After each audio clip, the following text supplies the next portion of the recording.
I'm streaming.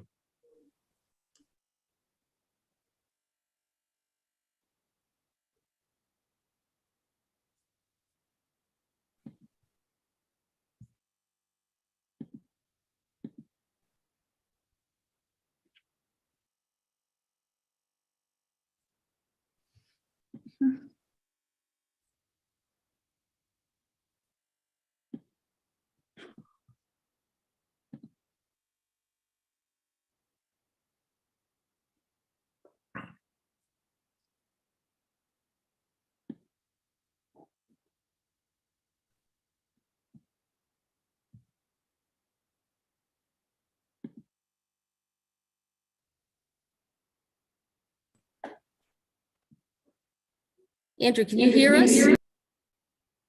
Yes. Can you No, hear we me? can't see anything.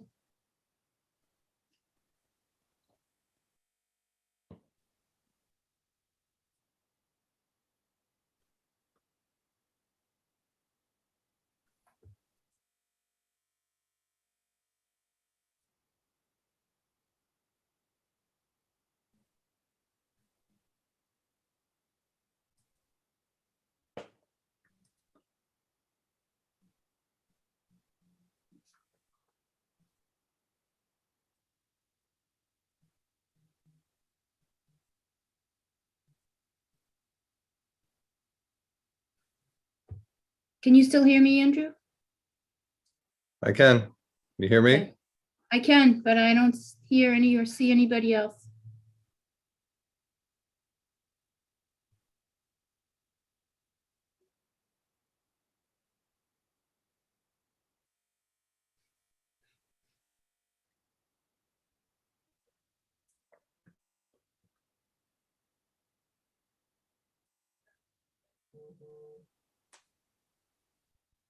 Usually you'll see across the top, the panel, the people sitting at the bench. Planning board members. I don't see anything. Yeah, Jesse just texted asking if I could hear him.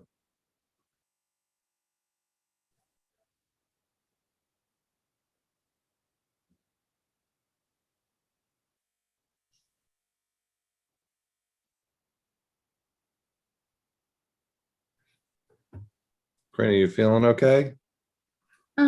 Yeah, just a little tired and still a little Foggy. not congested, but coffee, like having to cough a little bit like that. But I'm getting better, but I still tested this morning, so I had to wait.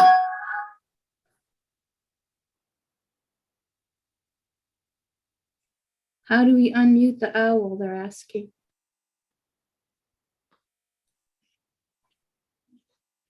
You have to elevate the owl first, right?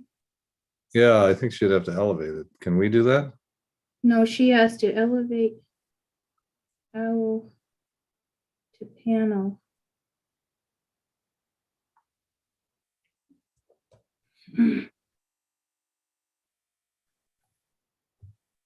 We emailed Jason.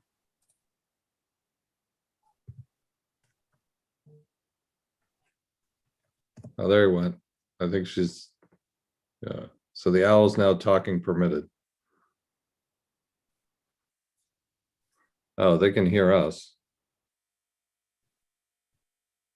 Okay, Jesse, we can't hear you yet.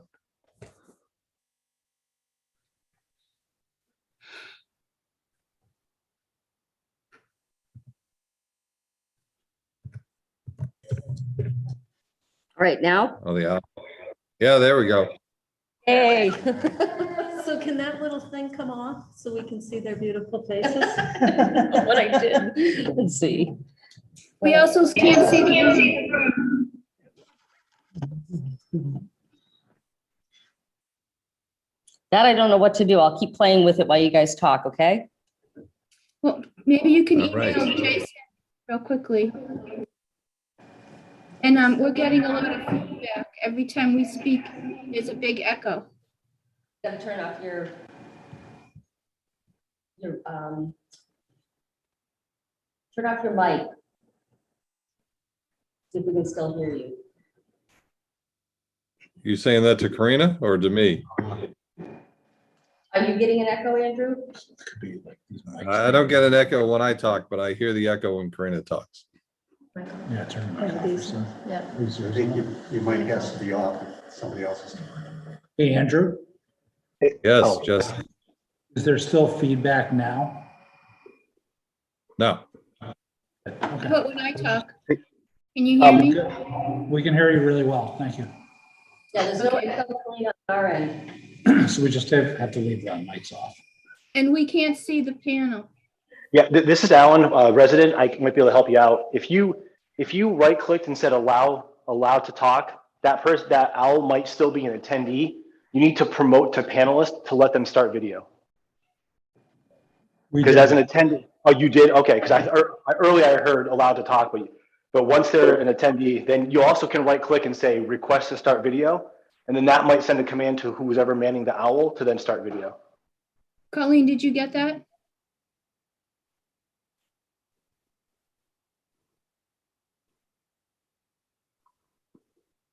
Thanks, Alan. Colleen is hosting, so she has to. There we go. Oh, here we go. Okay, you guys can put me back on mute. I just wanted to try to help out. Thanks, Alan. Thank you. Alan. Yeah. Appreciate it. Excellent. All right. So it is 7:07. Call the meeting to order. This is the planning board. Today is Monday, May 23rd, 2022. Just briefly here, I want to read the guidance from the state. We don't have that on here. Okay. Well, anyway, I don't have to read it, but so first order of business, I want to welcome Debbie DeMaria. She is their newest planning board member. Congratulations, Debbie. After a very elegant campaign run by both candidates, I think the biggest contested race we had this last election. We're proud and congratulations to Debbie to being the newest member of the planning board. Sorry I couldn't be there in person, Debbie, but welcome. Next order of business, reorganization of the board. Andrew, So, I just as want to always- confirm with Colleen that that we're being recorded. Yes, we're being recorded. Okay, thank you. All right, sorry. So as always, after a new election, we reorganize the board, starting with the chairman. Is there a motion for a new chair? This is Jesse Stein. I would like to make the motion that Mimi Luttrell be the new chairperson for the Southborough Planning Board. Second.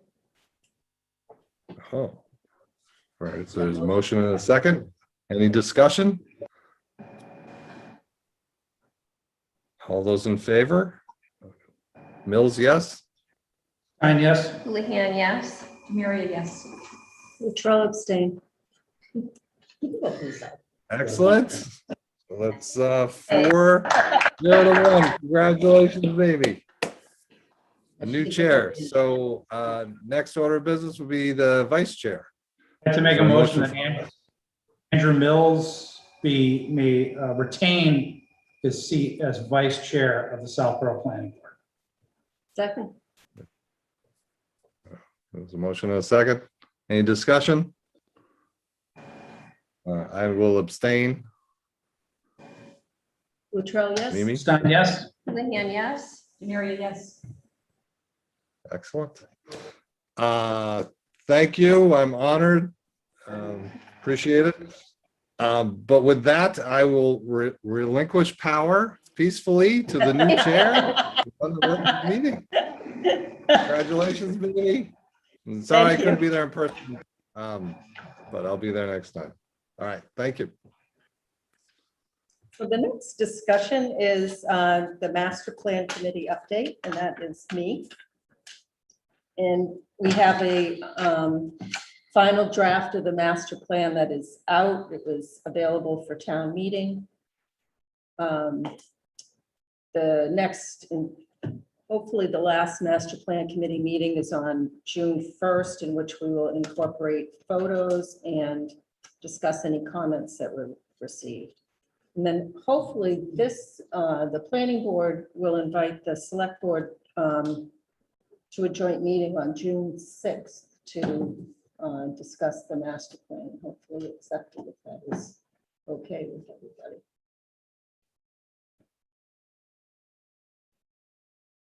Is it just the board of selectmen coming? Yeah, and I think some people from the master plan committee too. Will there maybe be, there- will there be enough to have a joint meeting between master plan and will there be a forum? Probably not, right? Probably not, but I'll post it anyway. So is that okay? We have a regularly scheduled planning board meeting. Correct. My only challenge is Algonquin High School graduation rain date is Monday night. So if it doesn't happen on Sunday, so I would not be in attendance on Monday. if that were the case. But it's a rain date call, so I won't know it until day of Right. or until Sunday. So would you want us to move it? No, I think if Andrew can make it, Okay. I can always do mornings and watch the meeting. Okay. Andrew, are you available on the 6th? For a joint meeting with the select board to discuss the master plan? Sorry, I was mute. Yes, I'm available on the 6th. Okay. Very good. So then we can invite them and I guess the master plan. committee. Very good.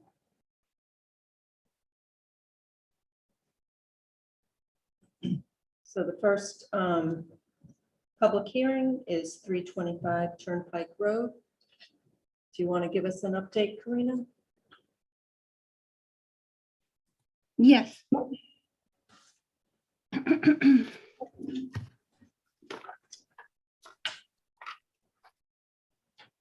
So first, can everybody hear me okay? Yes. Getting thumbs up. Okay, good.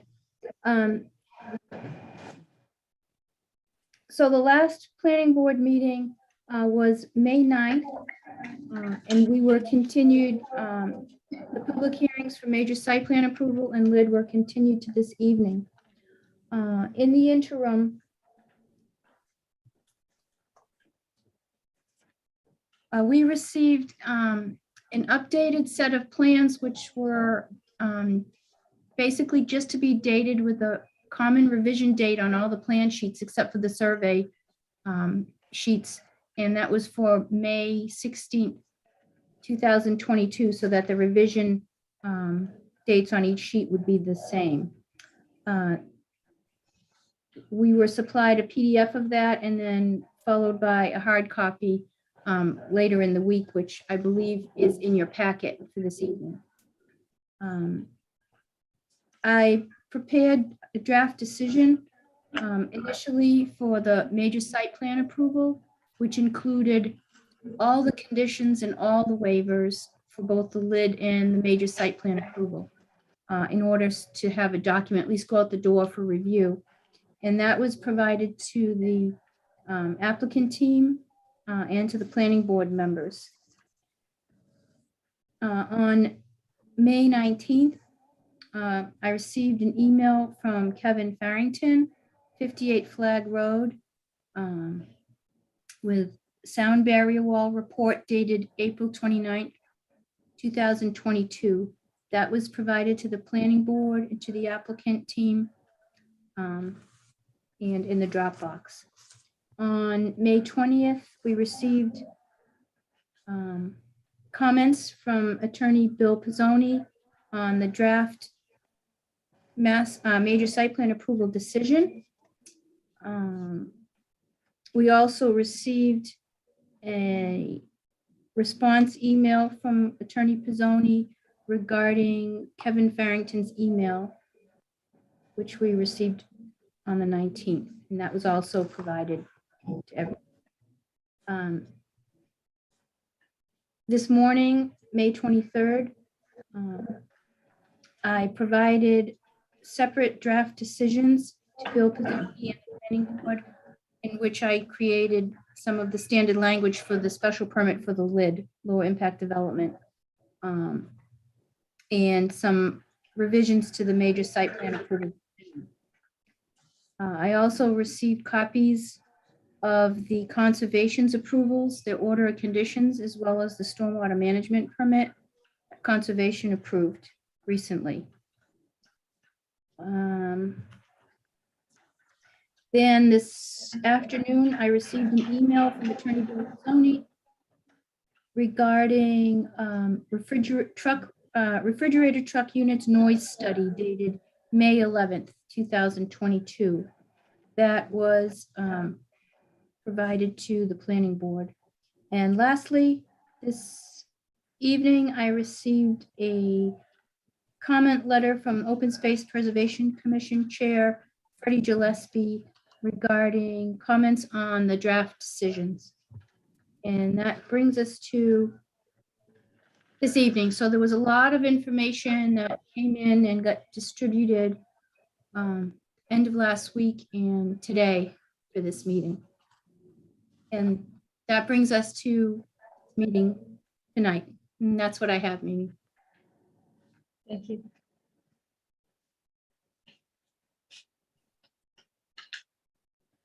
Ms. Demuria. I won't be participating in this matter. So my question for the board is whether you would like me to stay here or would you like me to leave this area? I probably leave just for optics. Just go to one. It's feedback. Wow. I use the mics.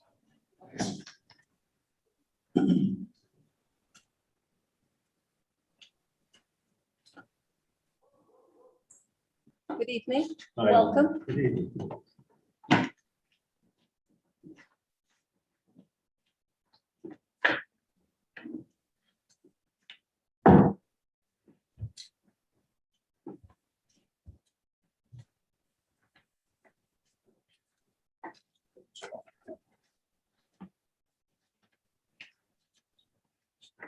Madam Chair, I'm not sure how you want to proceed.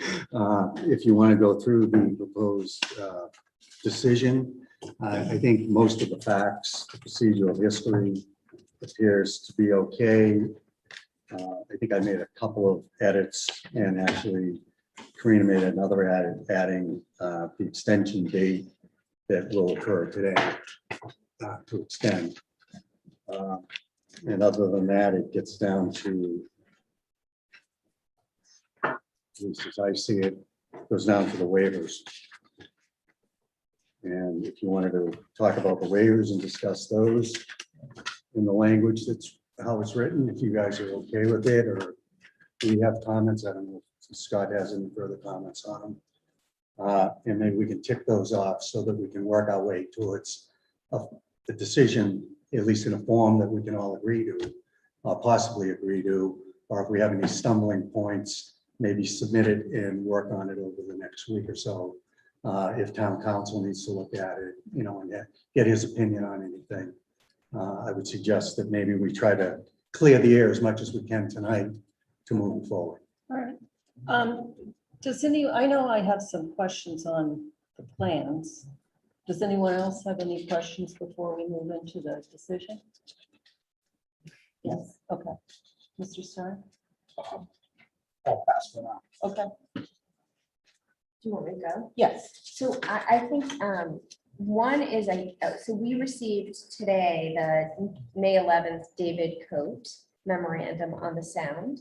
And I understand like it'll be part of our decision is trying to make this something, it's not within our purview.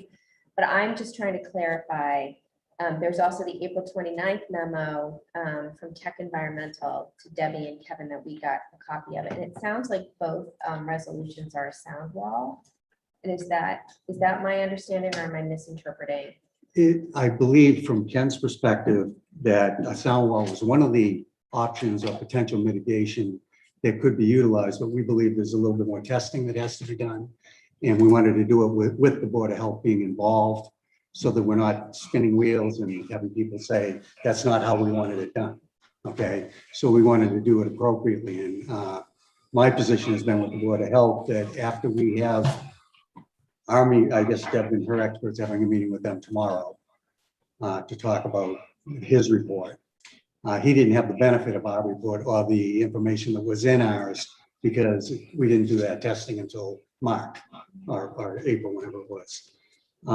And then next Tuesday, the 31st, I believe it is, we will be before the Board of Health. And we will talk about what we found, what they've presented. I mean, they can still come to the 31st, but it's my understanding they were not available. And we would talk with the Board of Health about next steps. We believe that there should be a little bit more testing. The last testing we did, we only did it with 2 locations, one on site and one 500 feet into the woods. What that determined was you could hear the refrigeration units, but you didn't hear anything else at the 500 feet, which is not even half the way to the houses. So we want to do something that the experts and Board of Health and everybody agrees to, and we do it. Because what we want to do is we want to find a resolution that works. Our expert does this all over the country. And when we first looked at it, we looked at a wall at the property line, because that'd be a lot easier and it'd be a lot cheaper. But he says it won't work because it's too far away from the sound where it's starting at. And when I say sound, I'm talking about refrigeration, because it's that humming, it's that noise that's getting through to everybody, or at least contributing to it. So when he redid it, he looked at it. We tried to figure out if we could put a wall in the parking lot, as is shown in David's report. And he said that will be much more effective. And in fact, with the modeling he did, it shows that the sound from the refrigeration doesn't even get that far off the property, because of the sound wall. It absorbs most of it. And we were looking at a 20-foot wall. They were only looking at 16 feet. And ours is 20 feet. It's a lot closer to the sound. So from our perspective, it's great that now we've got their report and, we shared with them our most recent data. We believe that it needs to be looked at a little bit more finitely. And we're going to do that with the Board of Health and come up with a plan. Because once we agree on the concept, the engineers have to look at how it's going to function in the parking lot, because you've got a system underground there as well as the circulation of the truck. We think it can be done, otherwise we wouldn't be pursuing it.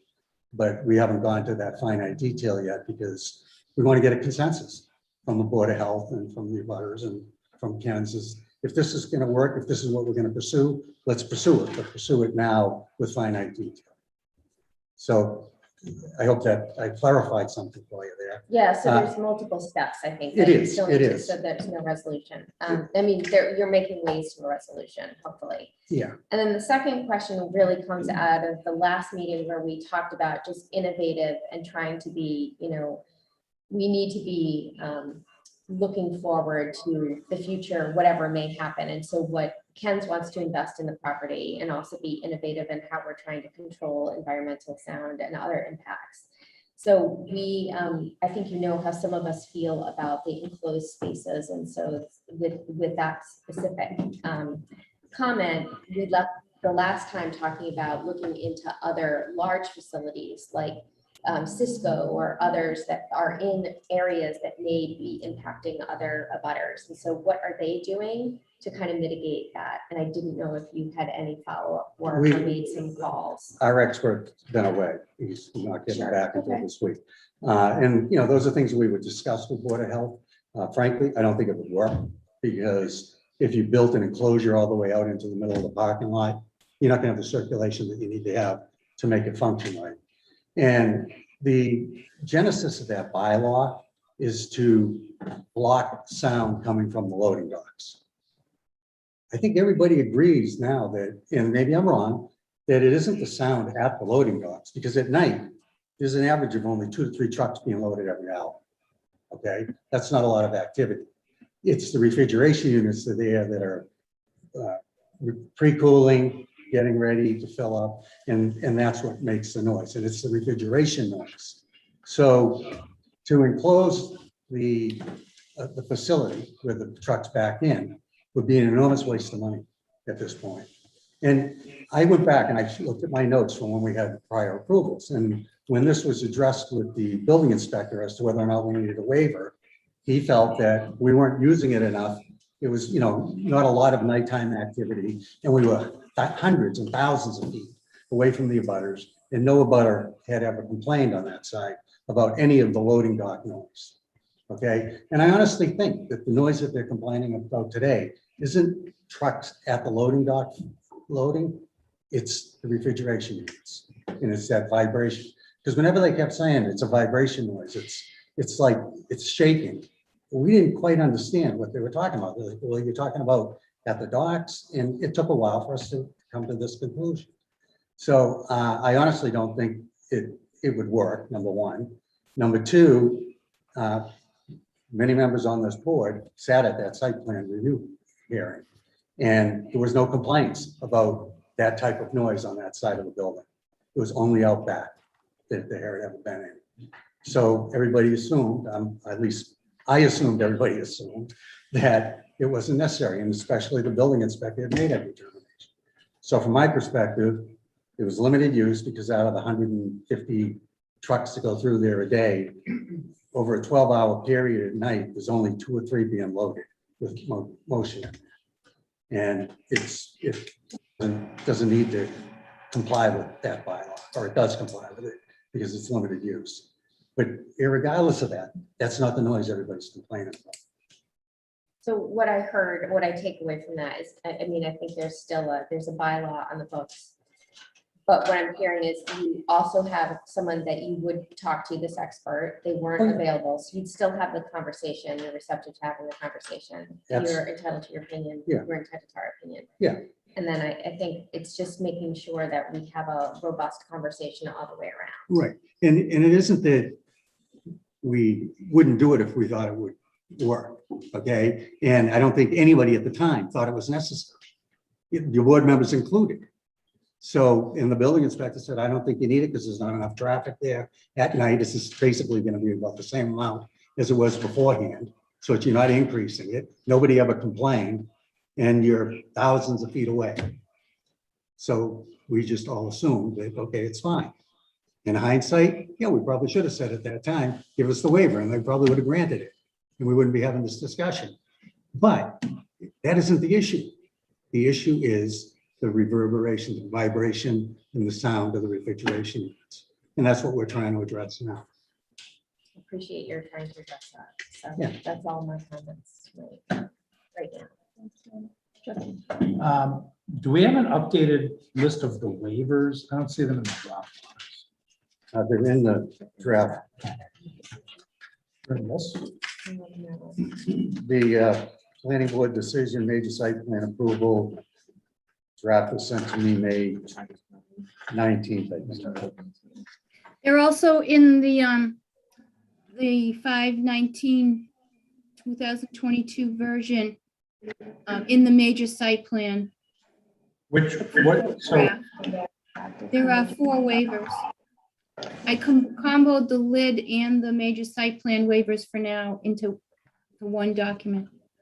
But they'll be moved over as appropriate to for the lid special permit. There's two and two.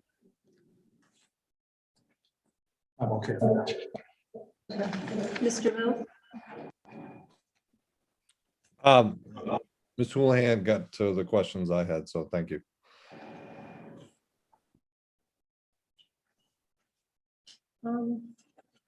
Thank you. I have a couple of questions on the new plans. So the planting.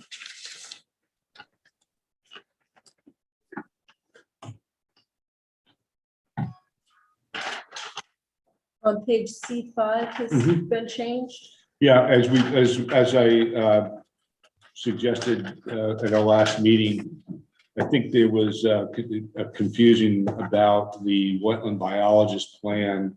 It showed everything grouped in the middle. I said, I think it would be clarity if I took those plants and put them in a format on that, in the bioretention area that both you and I would understand better than as a design as opposed to just its function. So it's the same plants, but as you can see, as I said at the last meeting, I put them in a plan form so you can see where plants would go and what plants were there. The plant list is the wetland biologist list. They were reluctant to put them in specific places until they're in the field. I guess maybe, I don't know for what reason. I think they just don't think themselves as designers. They think themselves as biologists, but. So are they gonna be planted like this? That is the plan, and they might be adjusted in the field. Again, the wetland biologist will supersede to the extent that they need to that design. If things need to shift a few feet here and there, depending on the elevations of the soil and the depth of to the groundwater. But that's the design that we would go with, yes. So I have two questions. So Sure. the plan on C5 doesn't match the one on C6. It does in terms of the materials, the number of materials, it does. What C6 is essentially a plant list for the wetland biologists to locate amongst in the area. And I gathered from our last meeting that you'd prefer to see a plan that shows where they're located, where they ultimately would be, and that's what I did there for the C9. So I don't know whether we follow C5 or C6. C5 is Because what, they're not C5 is going to be the planting plan. C6 in this case is more or less a list of the plant material. Okay. But they're the same number of plants. They're just organized, I think, in a design manner. I think that much better than understood, I think, by you and myself, actually. There you go. So existing plants are existing where? That are there. The ones that are there, the ones that are labeled E with the key are the existing plants, and any of those that don't start with an E are the new plants. So the E's they're growing now. Yes, they are. Yeah. So some of these I couldn't find what these plants are. The plant list is on the C6 plan. Yeah, but they don't match. Like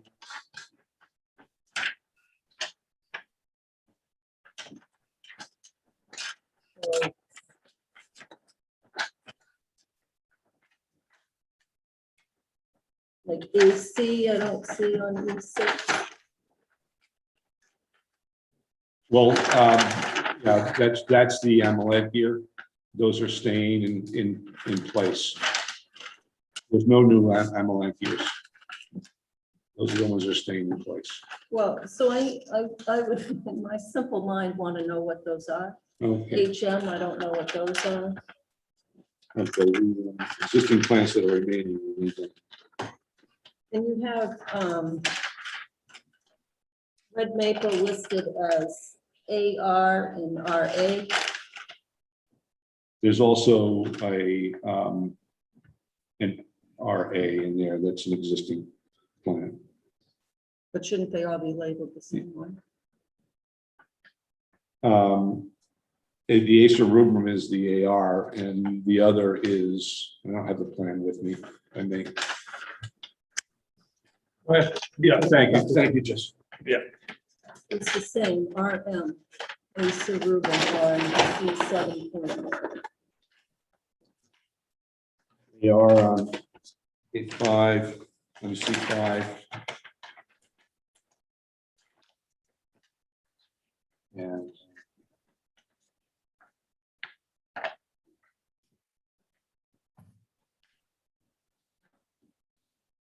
I guess we had I guess we have a little dyslexia then. Yeah.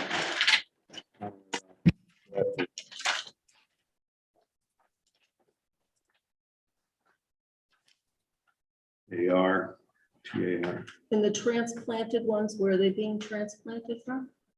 In the, they're in the area that's where they say T in parens after them. Those are the ones that are being transplanted. From where? Existing, they're on the planting plan, existing AR, and then in parens T, that's trees to be transplanted. But where are they now? In those locations. In those locations where they're located, where they're indicated with a T in parentheses, that's where they are. And then the new locations is the location where they're tagged with a T at the beginning. That's where they're moved to.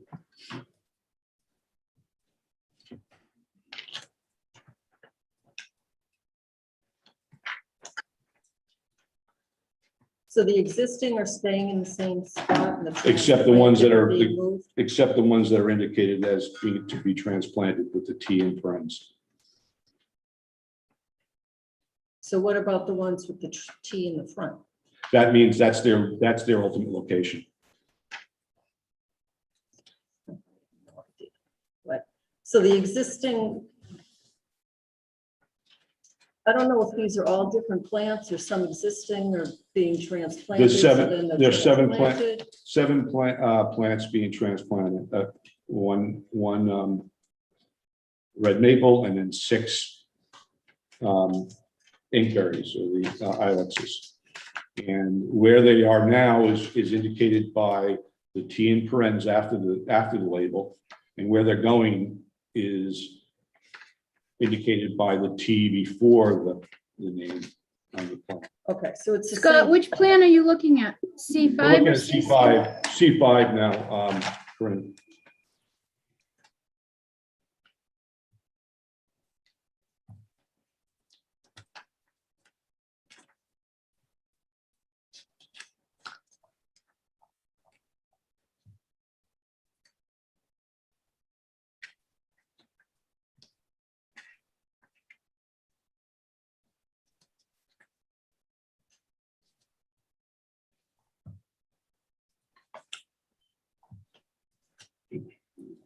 So I don't understand this.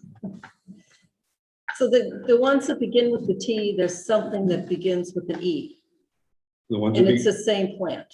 The ones that begin with an E are existing plants that stay in place.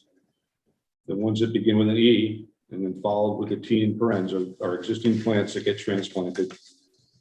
It's explained in the note there to the left. And then the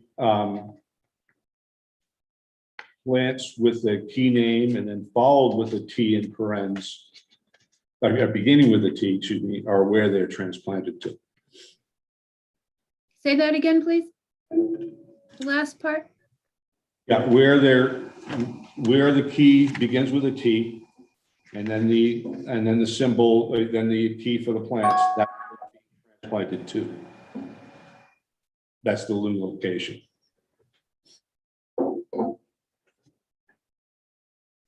It's only 7 of those plants. Scott, and I just want to interject here, Mimi, if you don't mind.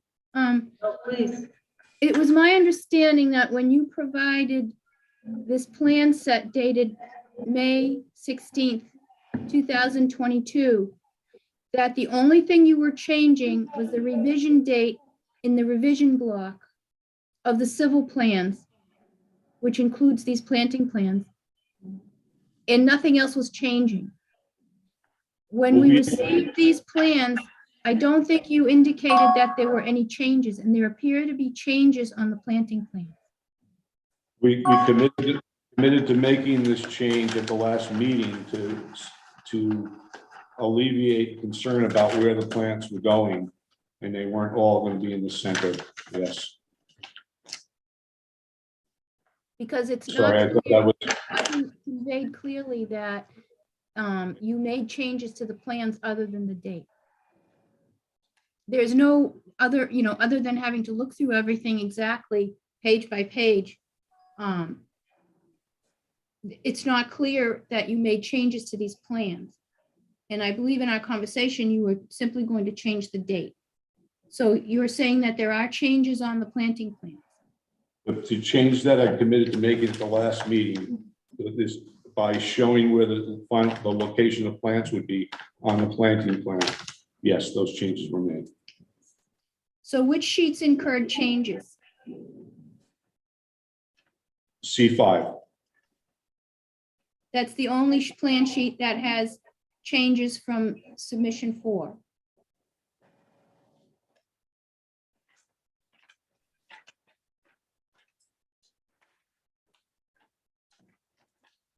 Yes.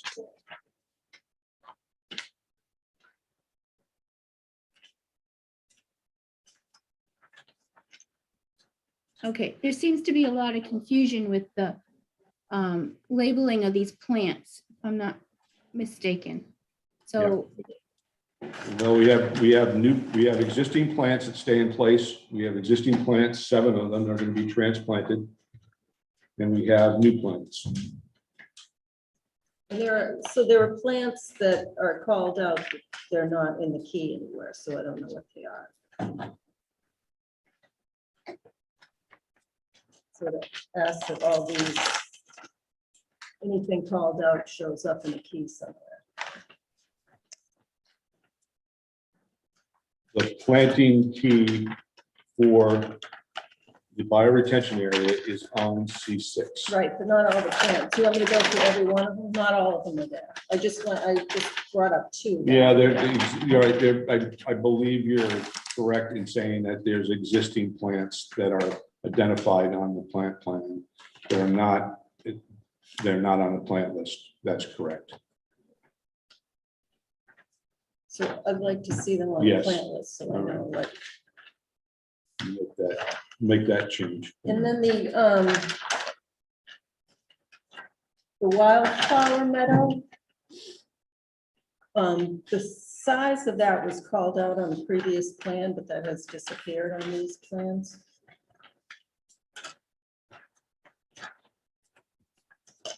And it used to be one contiguous 37,500 square foot planting area. Now it looks like, I don't know if it's wetlands replication or something that cuts through the middle of it. It's, on the composite plan, C1.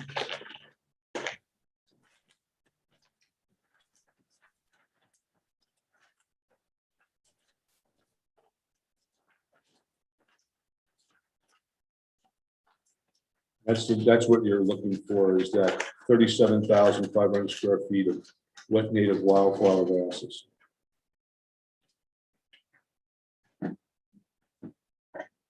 To the east of it is a thin strip, which is a 7,700 square foot area of enhanced buffer zone plantings for the conservation. And then below it to the southeast is a 12,500 square foot. So they're showing up on this plan is to orient everyone. And then C6 and 6 and excuse me, C7.1 and 7.2 is where the buffer zone plantings are shown. So on C7.2, it shows the upland meadow that there are plantings that. And we're going to follow the recommendations, the Open Space Preservation Commission in that area. They just, I guess, apparently just provided us the recommendations, final recommendations today. So on C5, it looks like the meadow is one contiguous piece, whereas on C7.2, it looks like the riverfront restoration area cuts through part of the meadow.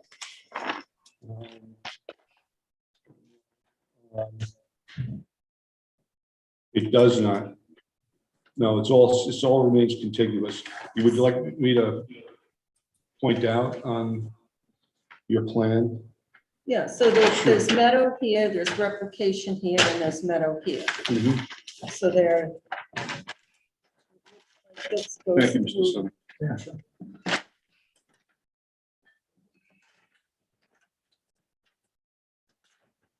Where do you think it's cutting through? I'm So sorry. there's meadow here, there's replication here, there's meadow here. But But this, on this page, it's like meadow replication. the meadow that's this is, they're two different elements. This is all the meadow that's, is to replicate the loss of the meadow there. The meadow in the center of this enhanced riverfront area is additional meadow that the wetland biologist has proposed in addition to that. Oh, okay. Okay.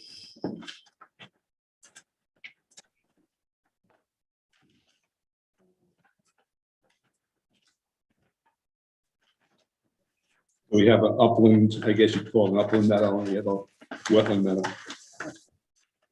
So I guess that's all I have on the plan. Is there any town official that has anything on the questions on the plan? Freddie?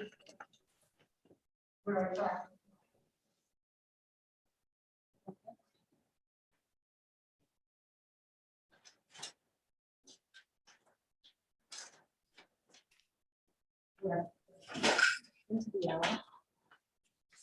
Into the owl. The owl, right here. Oh, Freddie's. Yeah, there you go. Right there. Give Yeah, me you some wait, sound Freddie. effects. Will they? Yeah. You need me to stay here with you? Sure.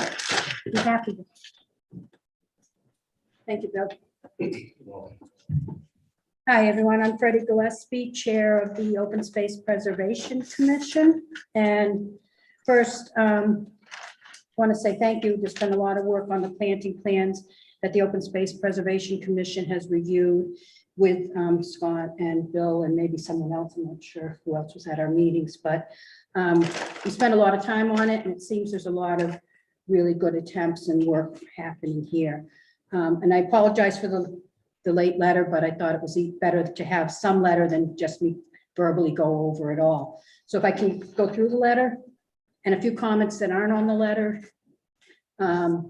First, the letter is the comments the Open Space Preservation Commission went through the decision that Karina had sent us. And so we had a few comments on a few of the decision items. Do you have anything on the plans? Just the plans? Yeah. Any Well, plans, comments, and then we'll go into Okay. the decision next. okay, so on the plans. Let me just see. On C 7.1 and C 7.2. The terminology stating wetlands native wildflower grass planting area, really should say wetland meadow. And that was from the commission, but when I have to say we're at a little disadvantaged because we were told that the only revision to what we had was a date. So I haven't seen the Open Space Commission nor myself have seen that new planting.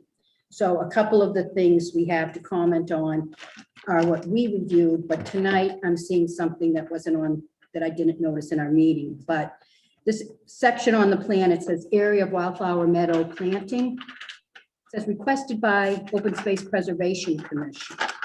Well, that should be stricken. We didn't request this. This was proposed by Ken's Foods to replace the meadow they were required to put in on the last decision, and they put in the building on it. So really the correct terminology should be, not that we requested it, but we approved the location they recommended is the most we could say, or you could say area of wildflower meadow proposed by Ken's Foods to replace the meadow they're putting a building on, or however you want to phrase that. But it sounds like we're requesting something or being given. But the gifted intent something. was that the original area was requested, and this is replacing it. Right. Yeah, the original. Freddie, could you just point out where that is on the plan? Is that on C7-2? C5. See, On C5? Yep. Okay. And then when you go to the decision, a comment, so this is depending on what gets in the decision. So this is on the plan where it says Loman seed on C5. We discussed this at the last meeting, but we didn't, and it's in the decision, but it's not highlighted on the plan. So wherever you see around the new building, loam and seed, that should say loam and native plant, ground cover or whatever, just it doesn't even have to be ground cover, whatever you want. We were talking about that and so in those areas around the building. And on So I have it highlighted in yellow on my plan, and I think it Okay, needs to be that's where you agreed. want, okay. Well, we understand that it was sort of vague, the location, but it was on the east side, and I think this is not, I can see where you'd like it to be, yeah. and if that needs to be agreed upon, that location, and then the plan needs to identify that. Okay, So, Karina, Freddie's got marked here, it's highlighted as all of the areas east of the existing and the expansion of the building, between the building and the parking area and between the building and the emergency drive. right, we didn't come around to the, what's that, the south side, which is where you want the lawn look, right? Right. So there's a little spot on the north side, is that lawn look too? So the north Oh, and the east. we have it on the north side of the The building. north side of the expansion, yeah. And then going up Yeah. on the east side of the, wherever it says Loman Seed, up by the parking Yeah. area. Yeah. So that's all yellow highlighted on my plan. And then, I would like to take pictures of these if I could. I won't need to, sorry, I wasn't prepared to talk just about the plan.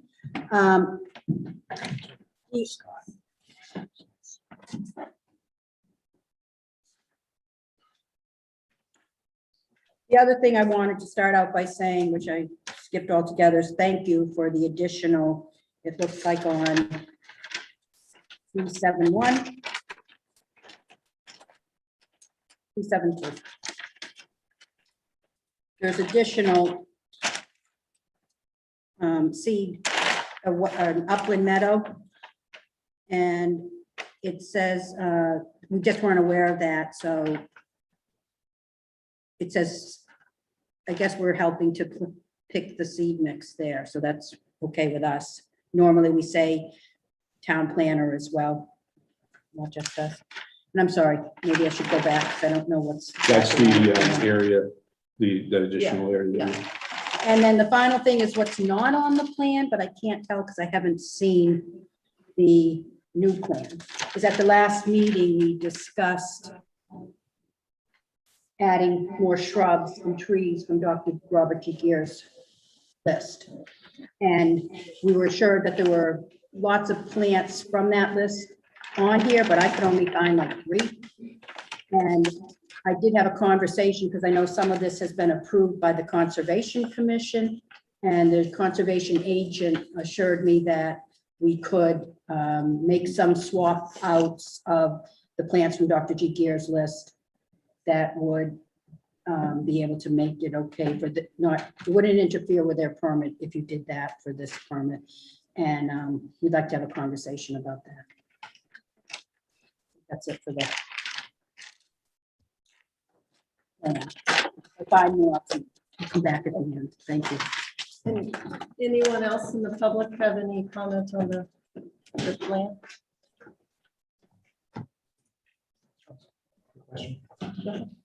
Hey, Karina, Hi, Jesse. did you receive these plans on May 16th? I received a PDF of the plans, and then then Scott Doty asked if he needed to submit hard copies. And towards the middle of the week, we let him know, yes, we needed hard copies. Just Which we out received. of curiosity. Generally speaking, when we, the department, receive a new set of plans, is there a meeting between you and a proponent to discuss the new plans?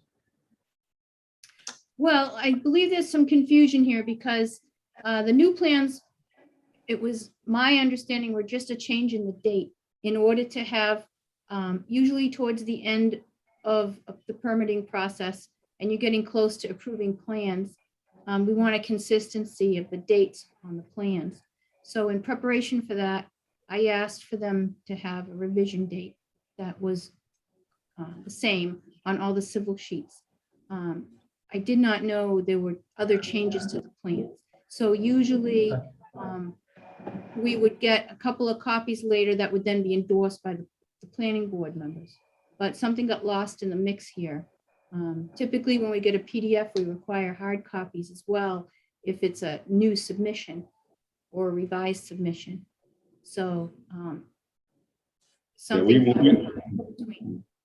we went about making those planting changes immediately after the last meeting and thought it was an administrative thing more than anything else. Really, it's just taking the same plants and just putting it on the plan. Yeah, so it broke down in the fact that there were changes to the plan other than the date, and which then didn't promulgate hard copies to be delivered until this morning. So that's how that happened. Thank you for clarifying. Appreciate that. Okay. Should we move on to the decision?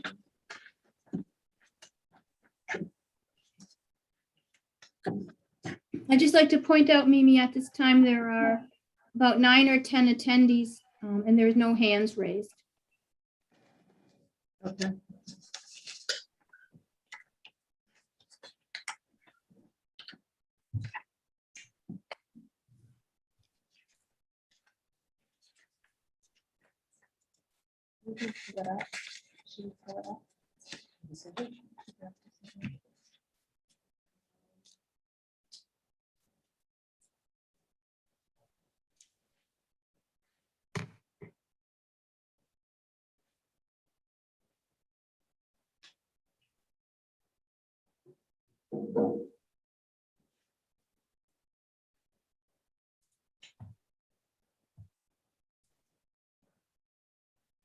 We're not doing the lid first, correct? Which one are we doing? Thank you.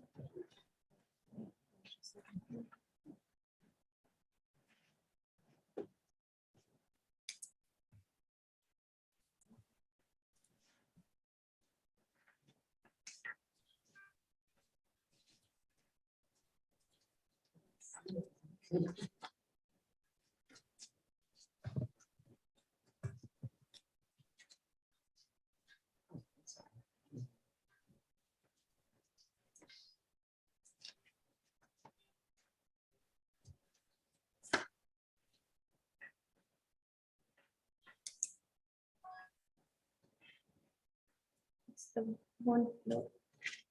Go back. It's the one from the top. On the top. Yeah, like, go back. just a bit. It's the second Word document coming down the list. Thank you. Are you looking for the draft decision to review? It's the one that Yes. says revised. Got it. Marty pointed it out.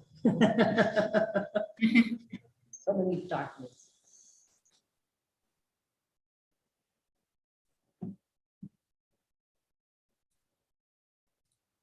So is there any discussion on procedural history?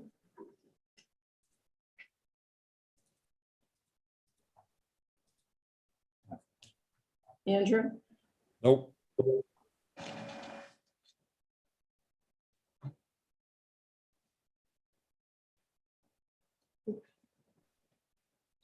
She had a red line in there to add the abutters correspondence, so I know that's still outstanding.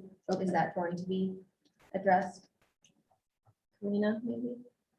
Yes, so I'm trying to look at it at the same time here. Hold on a second. Unfortunately, I'm at home and I haven't been able to print a lot of my information, so I'm kind of looking at the screen at the same time. So on page 2, so on page 1, the first thing you'll notice is that I have the May 16th date under item number 6 highlighted. That all ties into being able to have a common date for the plan set there. So depending on the final plan set, that date will change. If you scroll down and you go to page 2, you'll see a blue highlighted 2 bullet points. Those were 2 documents that were added that I found in the record files that I hadn't included previously. Then if you continue down to number 8, which is the correspondence received during project review, this is where we list comments from other departments, other boards, committees, and then correspondence received from residents or abutters. So there is a lot of information that we received from abutters and residents, which I'll insert bullet points here. But in order to save time, right now I just shorten that, but there'll probably be several bullet points adding that information. And just going down to the end of 9 here, the last thing that's highlighted in section 9 is the proponent is going to be required, if the planning board is going to continue the public hearings, to request an extension to the action deadline. We had initially asked that it be extended out a few meetings so that we don't have to keep going back for an extension request. Attorney Pizzoni insisted that we address this evening closer to the next meeting date, which is June 6th. So that is highlighted as something that needs attention. And then what happens is we move down into the findings. And the findings are usually information about the project in somewhat broader terms, just generally historically, so that when you look back at the permit, you can understand kind of the status of the proposal. And I don't know, Mimi, if you want me to keep going or if you want to just go page by page until someone has a question.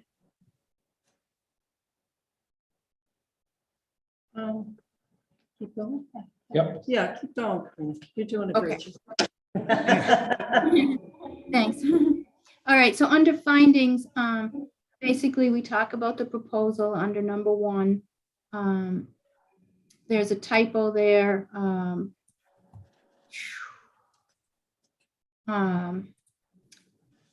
East-west maneuvering access in the line, it should be access, so that'll be fixed.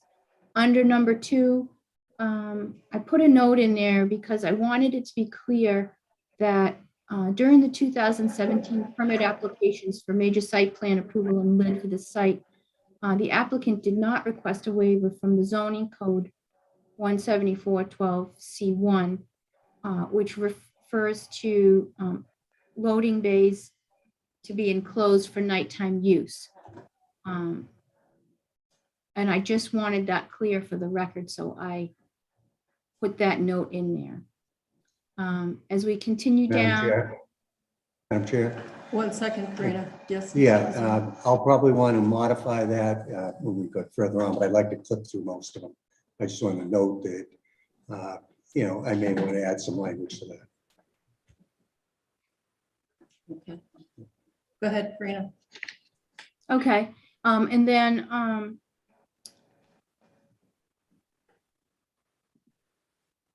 clarifying in number 3 that because some of the stormwater management components from the prior permit from 2017 major site plan and lid relative to the outlet control structure, weir elevations, and a section of pipe that was not built properly, the proponent has included methods to remedy as part of their proposal in order for the drainage to properly function for the existing permit compliance, which this new proposal is going to build on.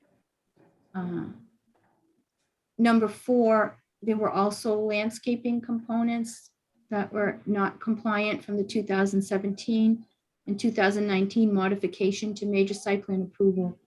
And explaining that the proponent has included methods to remedy those non-compliant issues as part of this proposal. Number 5 explains the parking situation and the waiver that had previously been granted for the warehouse use. Number 6 explains that there's no changes to the existing septic system, signage, or site lighting. Other than the emergency egress lights above the doorways will be installed similar to those which exist above the current emergency egress doorways. And the proponent should know that if those lights meet the thresholds of applicability for outdoor illumination, that you need to comply if you meet those thresholds.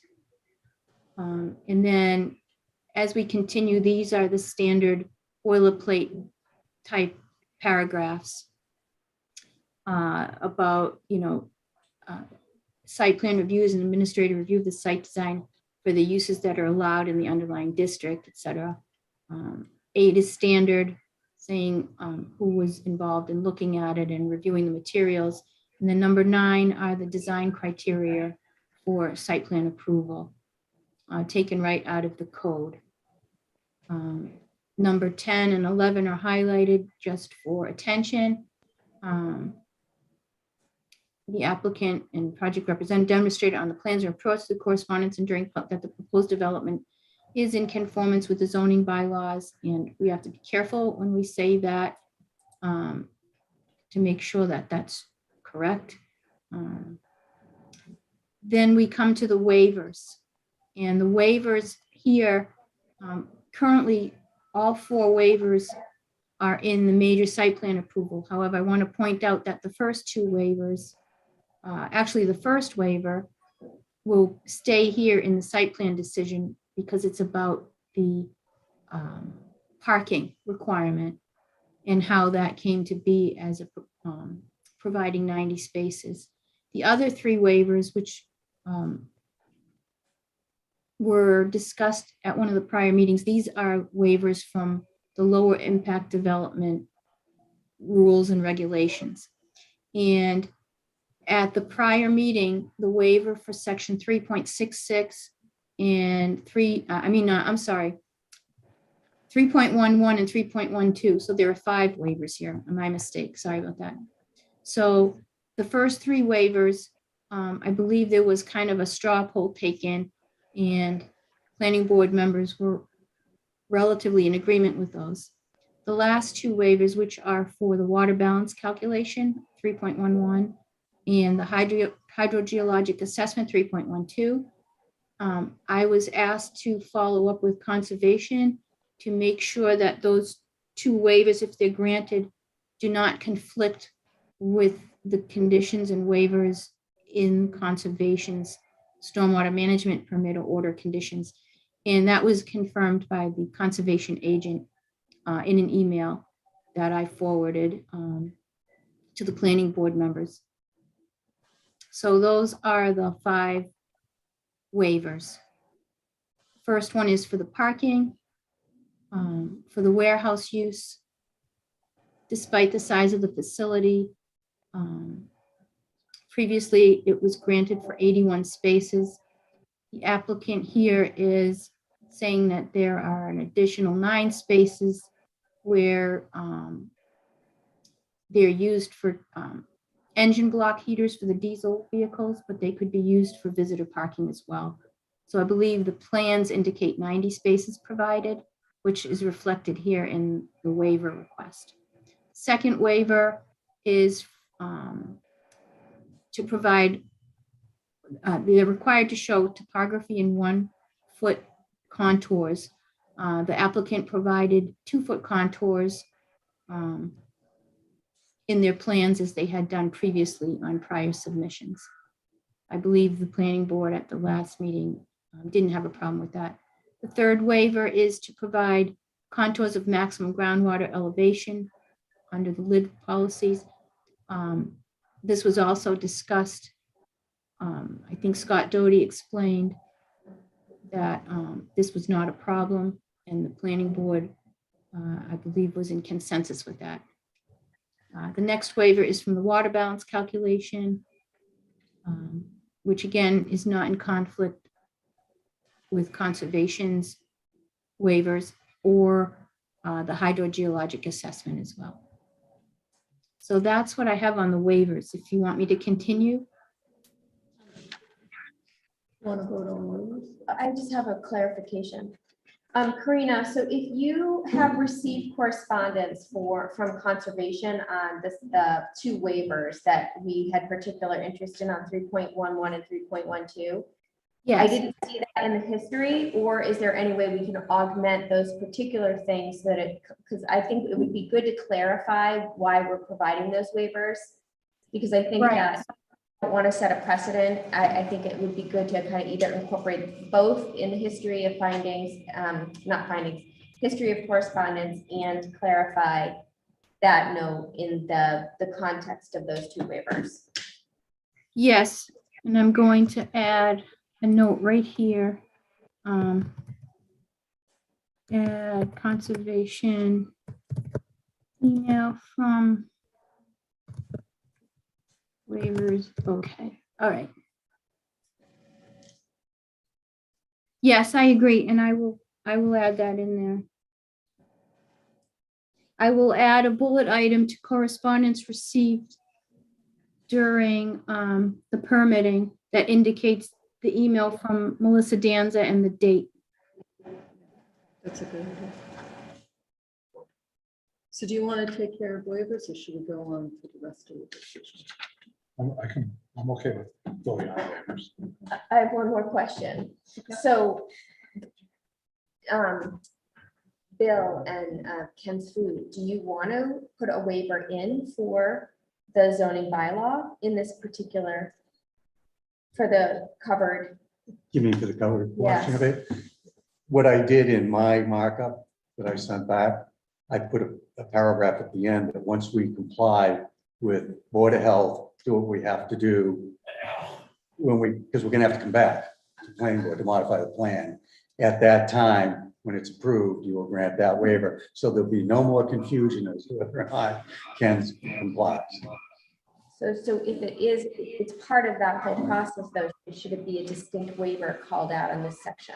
It's called out in the. In his, I saw the statements around the. I mean, modifications. I thought about just dropping it in here Yeah. too, but I thought that would cause some agita with the board members to grant it now without having a resolution Yeah. to the other issue. Right, because that's the list of conditions, right? Yeah. Okay, that I'm fine with So, that. Bill, are you talking about coming back to the planning board in the future? We're gonna have to, because what we're gonna, let's say our plan is adopted, and we're gonna put a sound wall, 20-foot high, 300 and some odd feet long in the middle of a parking lot.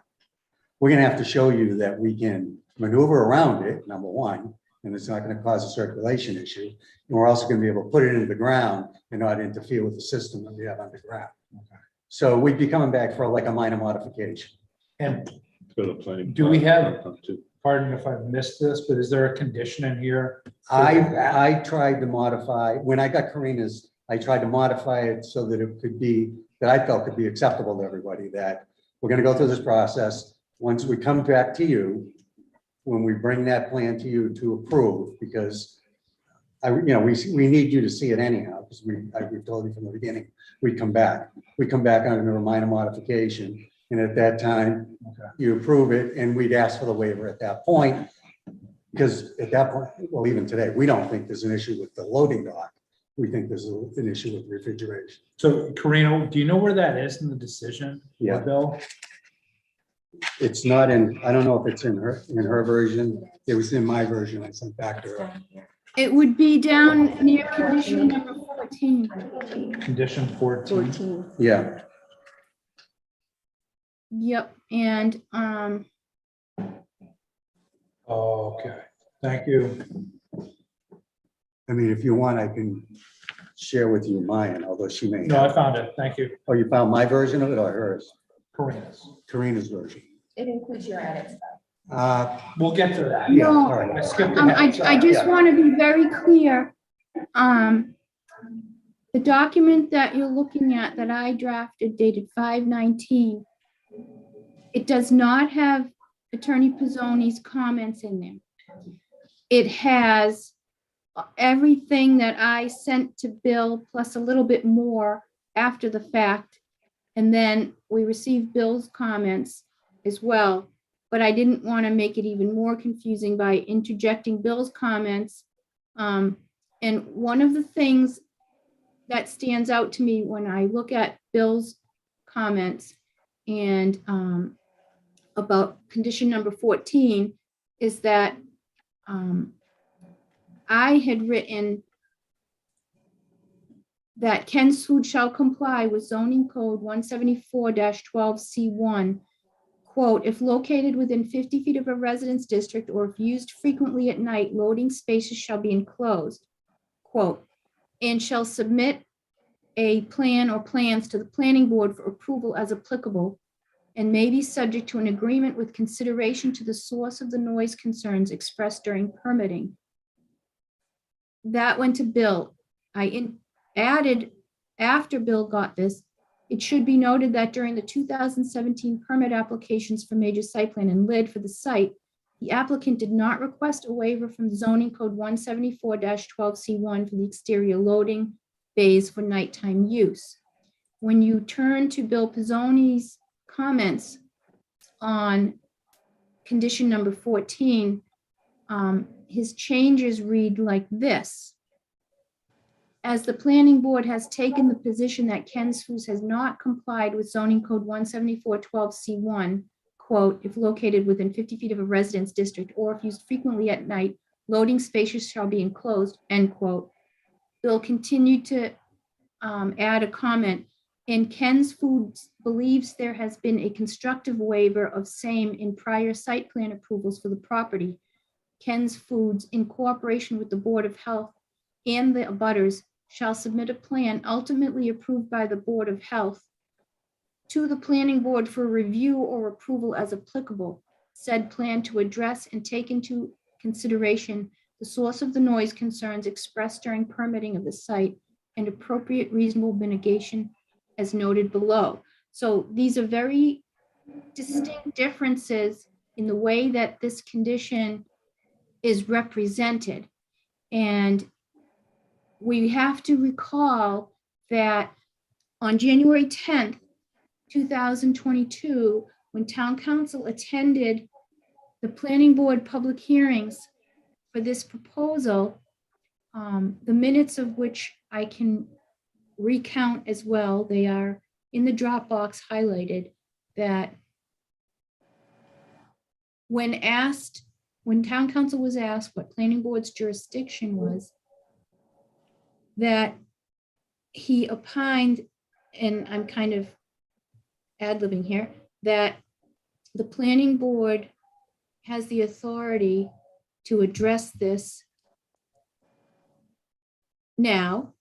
The applicant is always required to follow code. So I just want there to be an understanding that there are two different ways that this is written now. If I could, Madam Chair. Sure. Yeah, the reason I changed the verbiage like that, because the way it was written, it was saying we're gonna comply. So in other words, we're gonna cover all of our stuff. Ken's can't agree to that. They won't agree to it, and they'll take that to the courts if we have to. So what I was trying to do was come up with language that said, you guys don't believe we need one. We don't believe we do, but this is the path we're gonna take to get to what we wanna do. Because if, God forbid, we don't come to an agreeable resolution, and I suggest that you get town council involved to look at this Article 14, so that he and I can work through it, so that it's something I'm not gonna have to tell my client, you have to appeal. Because if they appeal, nothing's gonna get done, and the sound wall's not gonna get built, and it's gonna take time. What I'm trying to do is I'm trying to get to a resolution where everybody can work together, get us a document that we can all move forward, and then come back, and then you guys get another bite at the apple at the end of the day. I can tell you personally. Yeah.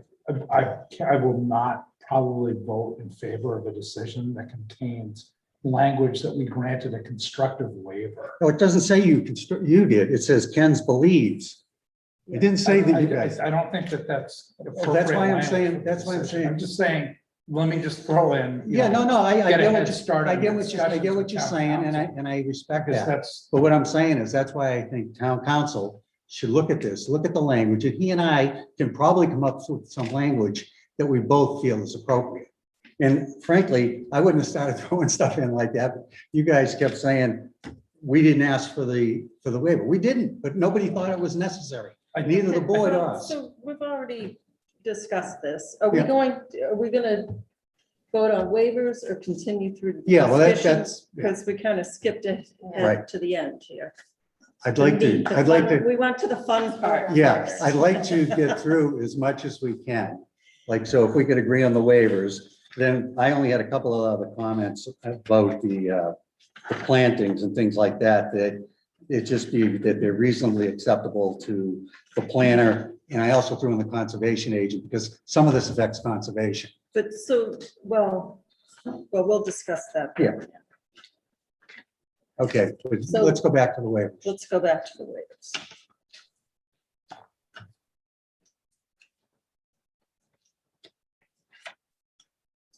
Are you in agreement with that, Andrew? Waivers?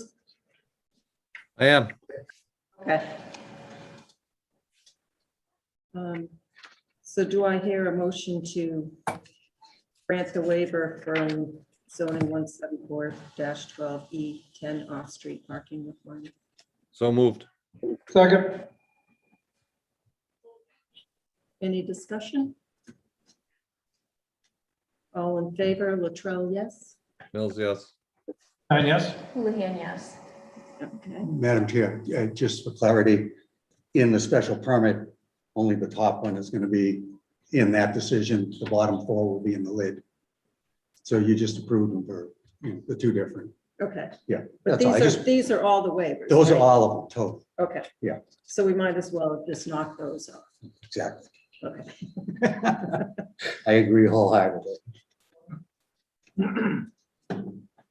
So do I hear a motion to approve the waiver from section 3.6.6 of the rules and regulations for lid to provide topography in 1-foot contours?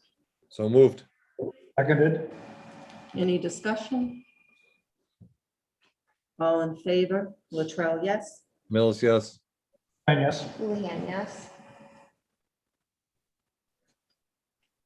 Do I hear a motion to grant a waiver from section 3.6.6 of the rules of regulations for lid to provide contours of maximum groundwater elevations?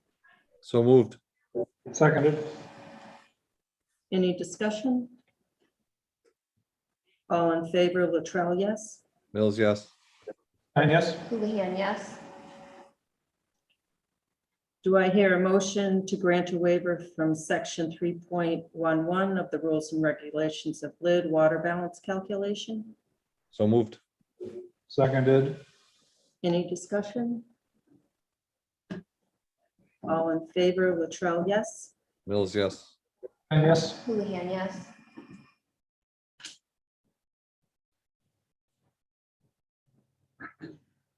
And these, Karina, will have the additional information from Melissa on why they were granted. Yes. Do I hear a motion to grant a waiver from section 3.12 of the rules and regulations of lid hydraulic assessment? So moved.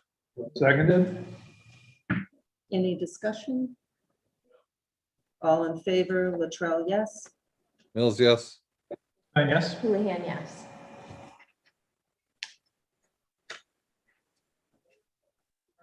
So waivers, check. I just want to point out that the waiver, the second waiver that's at 3.66 should be 3.67. My typo there. So the second waiver was 3.66 section. The third waiver was section 3.67 contours of maximum groundwater elevation, and I'll make that fix. The intent is the same. Do we need to revote that? Yeah. yep, Yeah. So do we withdraw the vote for the waiver for Modify. modify? It's the waiver that is the third waiver. It should say waiver from section 3.67. So moved. Seconded. Any discussion? All in favor, Latrell, yes? Mills, yes. Yes. Houlihan, yes. Okay. You trying to trip me up there, Karina? It's your first night. I know. Sorry. I'm only kidding. All right, so now back to the decision.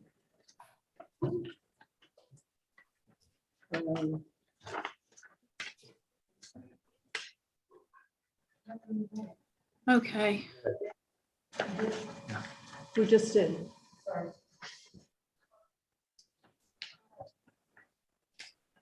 So would you like me to go now to the conditions?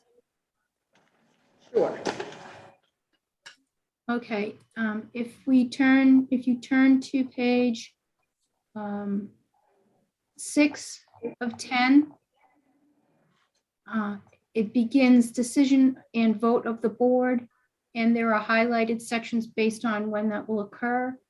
And one of the things you'll notice in the second paragraph that the vote will be taken in accordance with the plans entitled Warehouse Expansion Ken's Foods, 325 Turnpike Road, Southborough, consisting of 16 sheets. And I spell out the sheets, C-0, existing -1, C-1 through C-7.2, issued August 2021, revised through May 16th, and whatever that revision date. In addition, it will also, the vote is including the new outlet controls plan, plan sheet C-5.5 with the respective dates, which is not a part of the plan set that you see stapled together. It's a sheet that's referenced for the repair of components that were found faulty, part of the prior permit process. So it aligns itself with conservation's permits that also indicate that their approval is based upon those fixes on the existing drainage system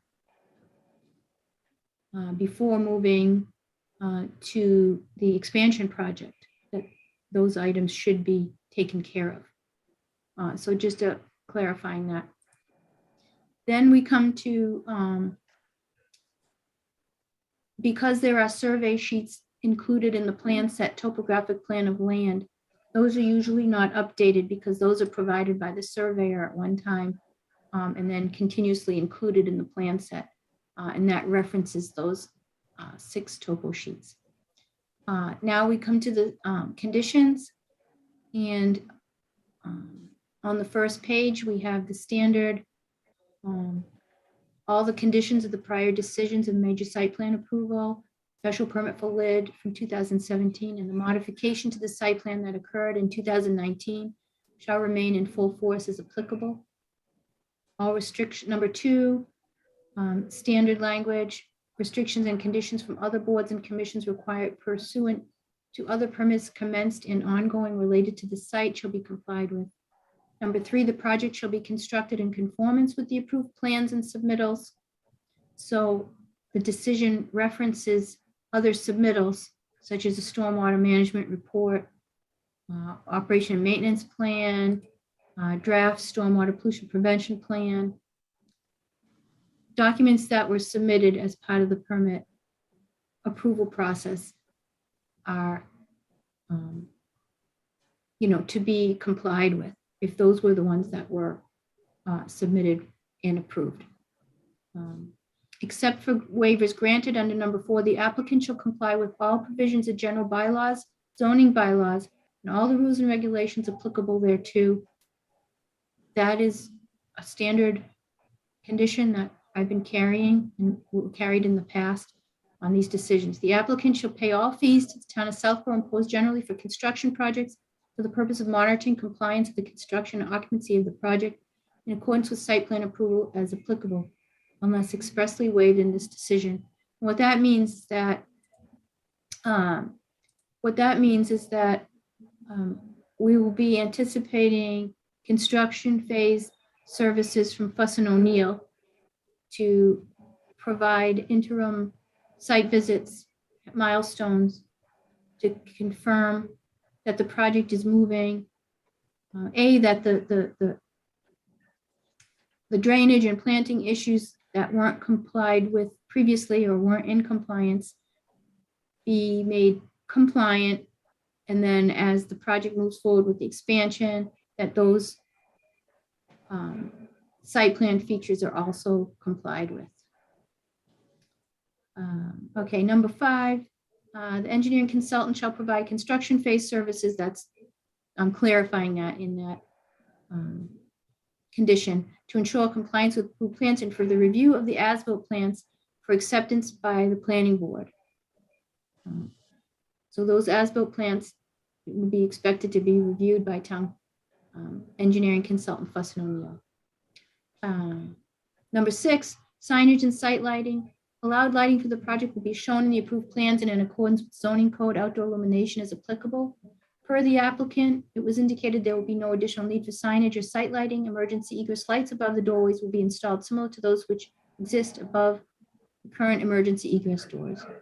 Landscaping shall be in conformance with the landscaping plans as submitted by the applicant and approved by the planning board, except as otherwise provided in these conditions. And they are to be maintained, repaired, or replaced by the owner as needed to maintain compliance with such plans. Standard. Excuse me, Karina, excuse me, Yes. Madam Chairperson. The as-built plan, I think you need to mention there's 2 stages of that. The as-built for the repair work and then the as-built for the expansion project. Okay, I just want to check at the very end. Let's see.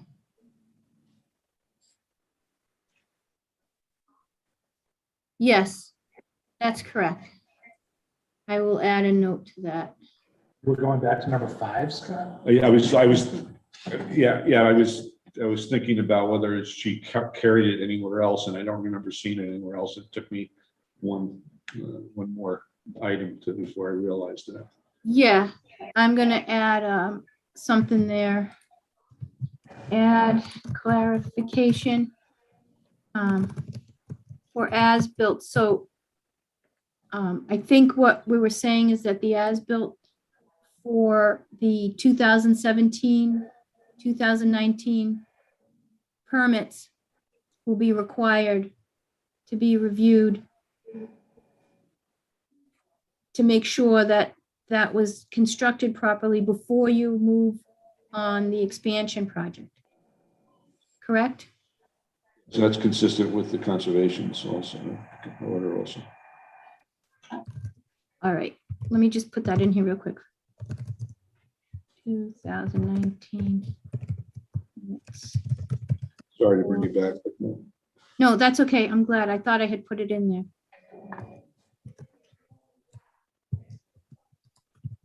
Okay, and I'll address that in more detail with a revised condition. Thank you for pointing that out.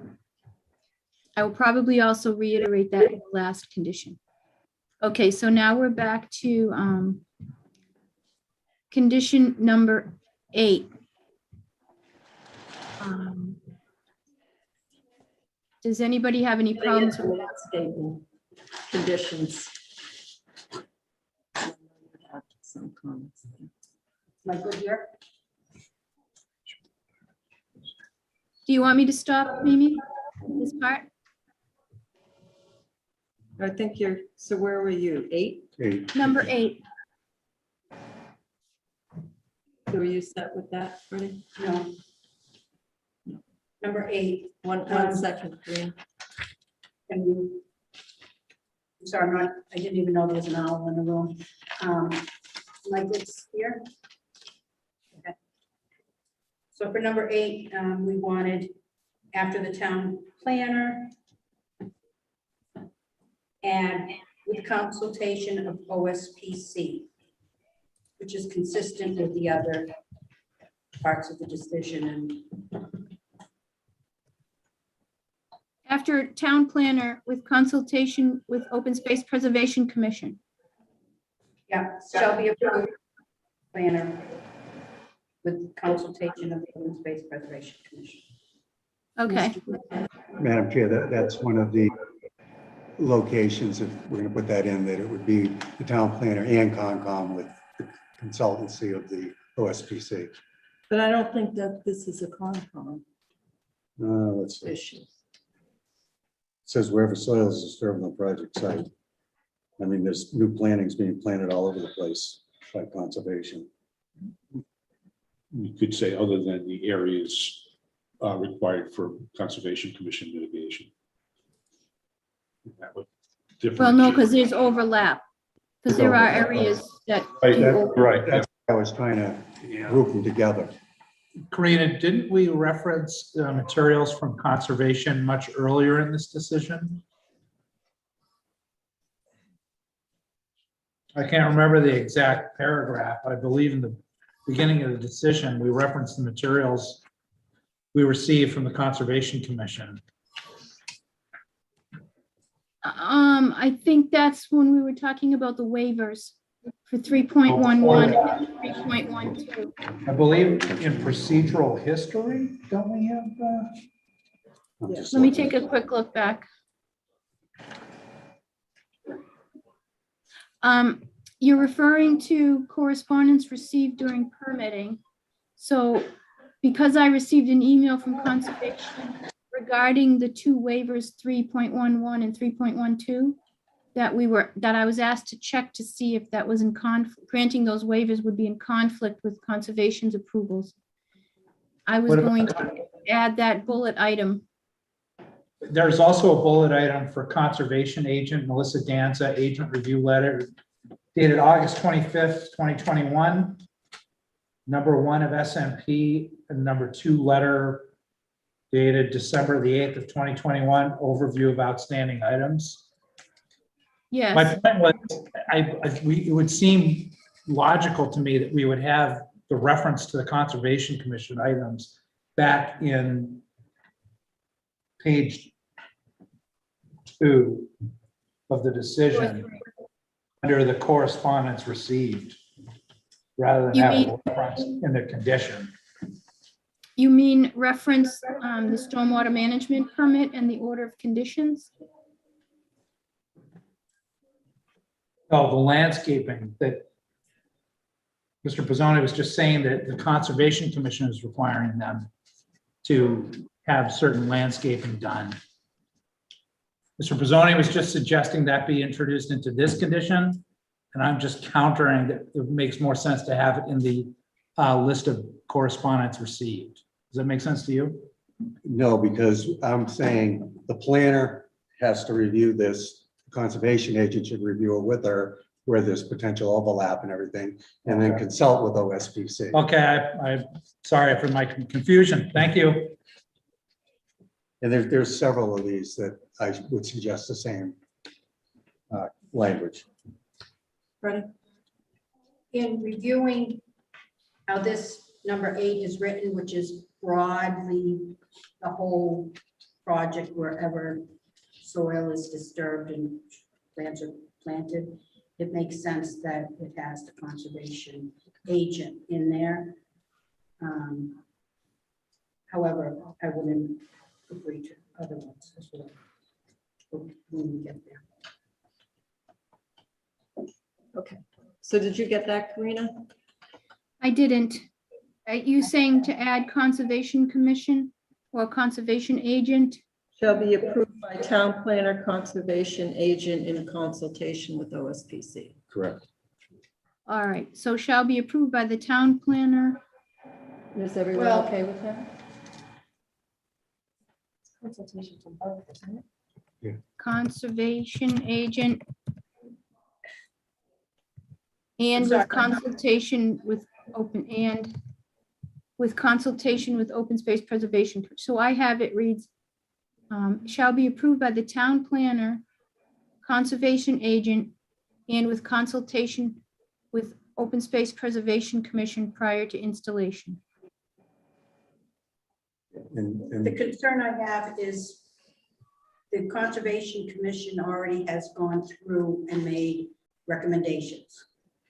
And then now we're looking at the planning board's decision, which has additional recommendations that Conservation Commission hasn't weighed in on and doesn't need to, in my opinion.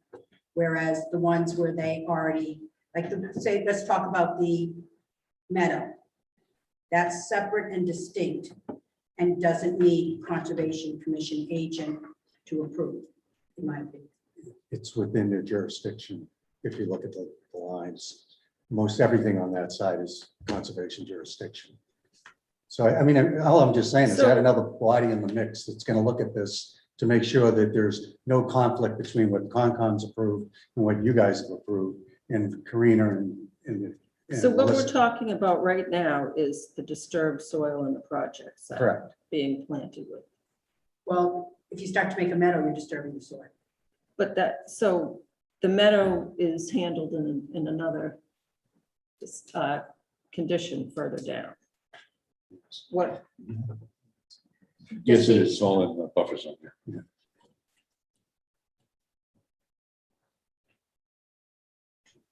Fellow board members? I withdraw my comment on objecting to the conservation on this one item. Okay, That's fine. fine. Andrew, are you okay with that? Yeah, I'm good with that. Number 9. So the result is to leave in shall be approved by the town planner, the conservation agent, and with consultation with Open Space Preservation Commission. Correct? Yes. Okay. Phew.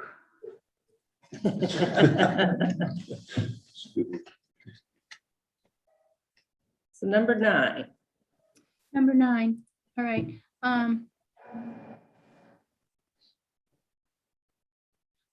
Proposed disturbed and restored grass areas to the east of the proposed expansion shall require 100% straight species native to New England. The sections of the landscape plan stating seeding with grass shall be planted with native ground covers and native lawn alternatives to be approved by the town planner with consultation of Open Space Preservation Commission.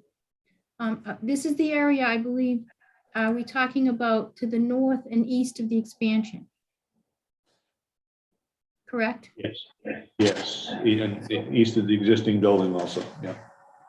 Yes, so I would like to clarify that by adding proposed to disturbed and restored grass areas to the east and north.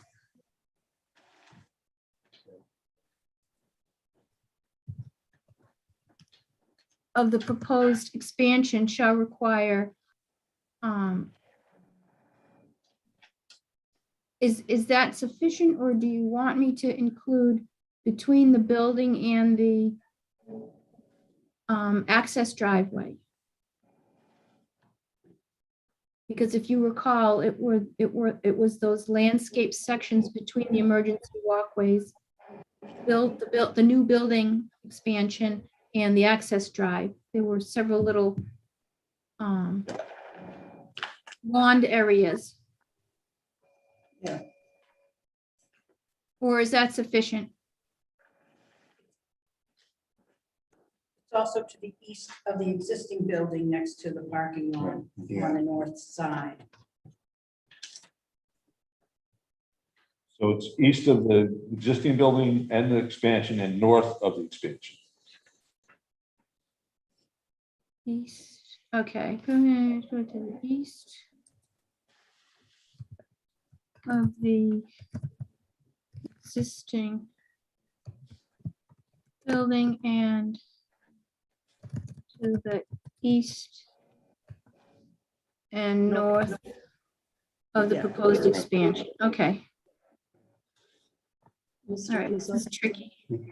Yeah, again, we don't want conservation involved with that because it's within their jurisdictional area. We just want to make sure we're not stepping on one board's toes with the other. So if the planner and the agent could get together with OSPC on that, that would be great. And those are those little highlighted spots. The yellow highlights, yes. And that was our recommendation on previously when we talked about the plan, that where it says loam and seed, that it be changed to loam and straight species native plant seed. Okay. And that is in the letter, the language is in the letter we wrote. And Attorney Pizzoni, you had written sections of the landscape plan stated seeding with grass shall be planted with reasonably acceptable. Yeah, that's just my Native legalese. There was just legalese thrown in there. Can It's we- gonna be, can we it would throw be it out? imposed. It would be imposed to be reasonable anyhow, but I always like to throw it in there so people know they have to be reasonable in their We've been very discussions. reasonably working together. So I have. I don't think we should worry. You know, they say that about my clients too. So the reasonable, Yeah, reasonably I can live without acceptable that. I to can me live without just that, but creates I want the confusion. conservation agent in there. Okay. Just don't change it to unusable. Right. And do we want to add in that section prior to installation, like we did in the 16?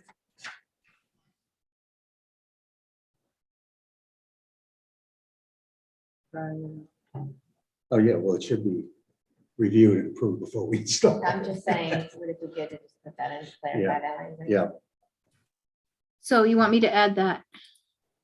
Yeah. So Prior remove- to installation. So remove reasonably acceptable. Yep, Add that was, yeah, Conservation agent and prior to installation. and prior to installation. Anything right. else? Unfortunately, I'm not editing Bill's Pizzoni's version. Right. I am looking I'll at his follow up on with the side. Okay, I am adding the notes into my revised draft that had everything in it. Can you read it in its full, in its entirety, as you have it? Sure. Oh, so I'm asking Karina, Are you talking to me, Marnie? I'm asking Mimi to just read hers. Okay. So proposed or disturbed and restored grass area to the north of the existing building in the east and north of the proposed expansion shall require 100% straight species native to New England. Maybe that's to the east of the existing building. And then the north and east of the expansion. Right, so let me just rephrase. Number 9, proposed or disturbed and restored grass areas to the east of the existing building and to the east and north of the proposed expansion shall require 100% straight species native to New England. The sections of the landscape plan stating seeding with grass shall be planted with native ground covers and native lawn alternatives to be approved by town planner, conservation agent, and with consultation of Open Space Preservation Commission prior to installation. And that is okay to say, and Freddie, I'm asking you this because it says sections of landscape plan stating seeding with grass shall be stating seeding with grass. And you mentioned just now that you were requesting the note to be changed on the plan to say something different. A loam and seed. I think it said, yeah, so that should be, if you look, I'm sorry, May I suggest for those specific areas, we're going to change that now. right, so you want the decision to say not grass there.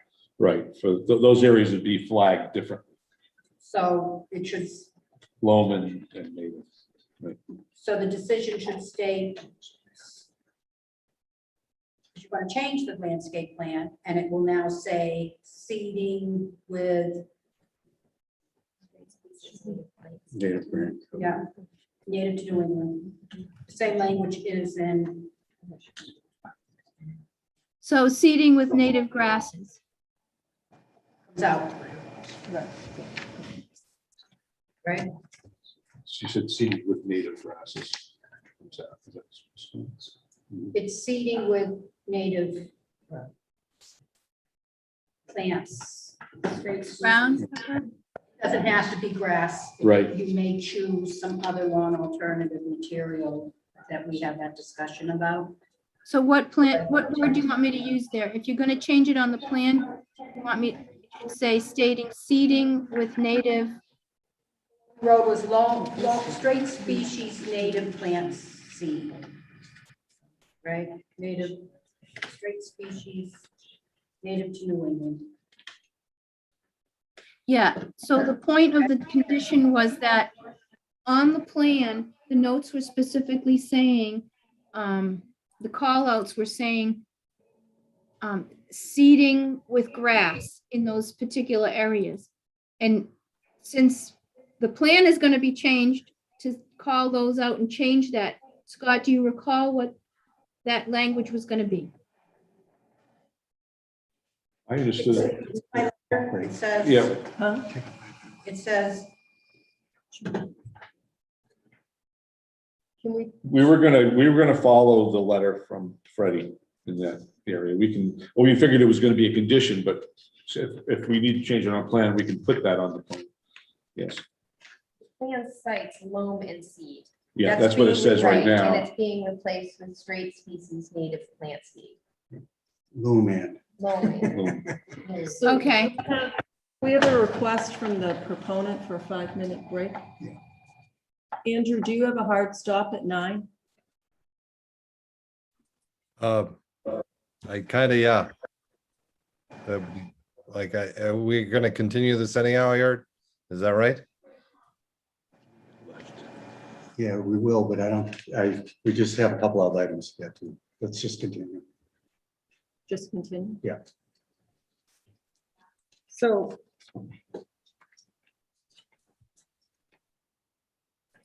okay, so I got condition number 9, and Yep. it'll say this. It's going to say, propose to disturbed and restored grass areas to the east of the existing building and to the east and north of the proposed expansion shall require 100% straight species native to New England. The sections of the landscape plan stating loam and straight species native plant seed shall be planted with native ground covers and native lawn alternatives to be approved by the town planner, the conservation agent, and with consultation of the Open Space Preservation Commission prior to installation. I think that covered it.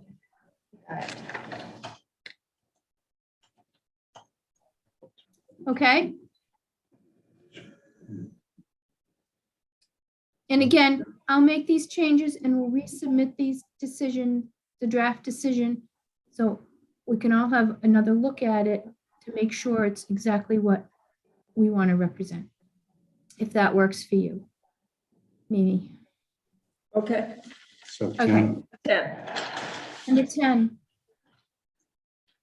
These particular comments were taken from Open Space Preservation Commission's comments. So if you want anything different there. And I know that Bill was interjecting some of his legal term reasonably in there.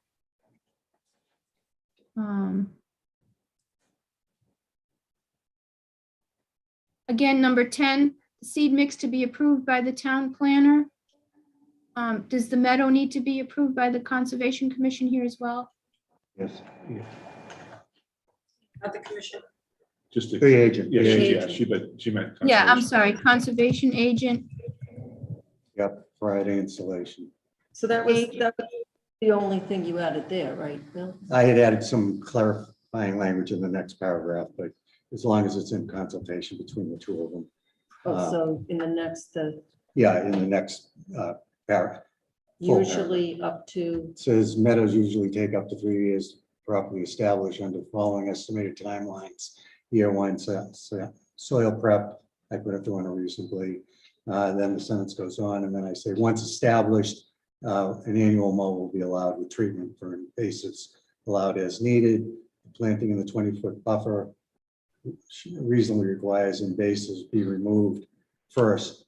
All of the above reasonably wanted by the town planner conservation agent And OSPC recommends that shrubs planted also for Dr. Brigier's list, and therefore some of the one shown on the plan may be replaced. And Freddie, I think you talked to her about that, right? To whom about what?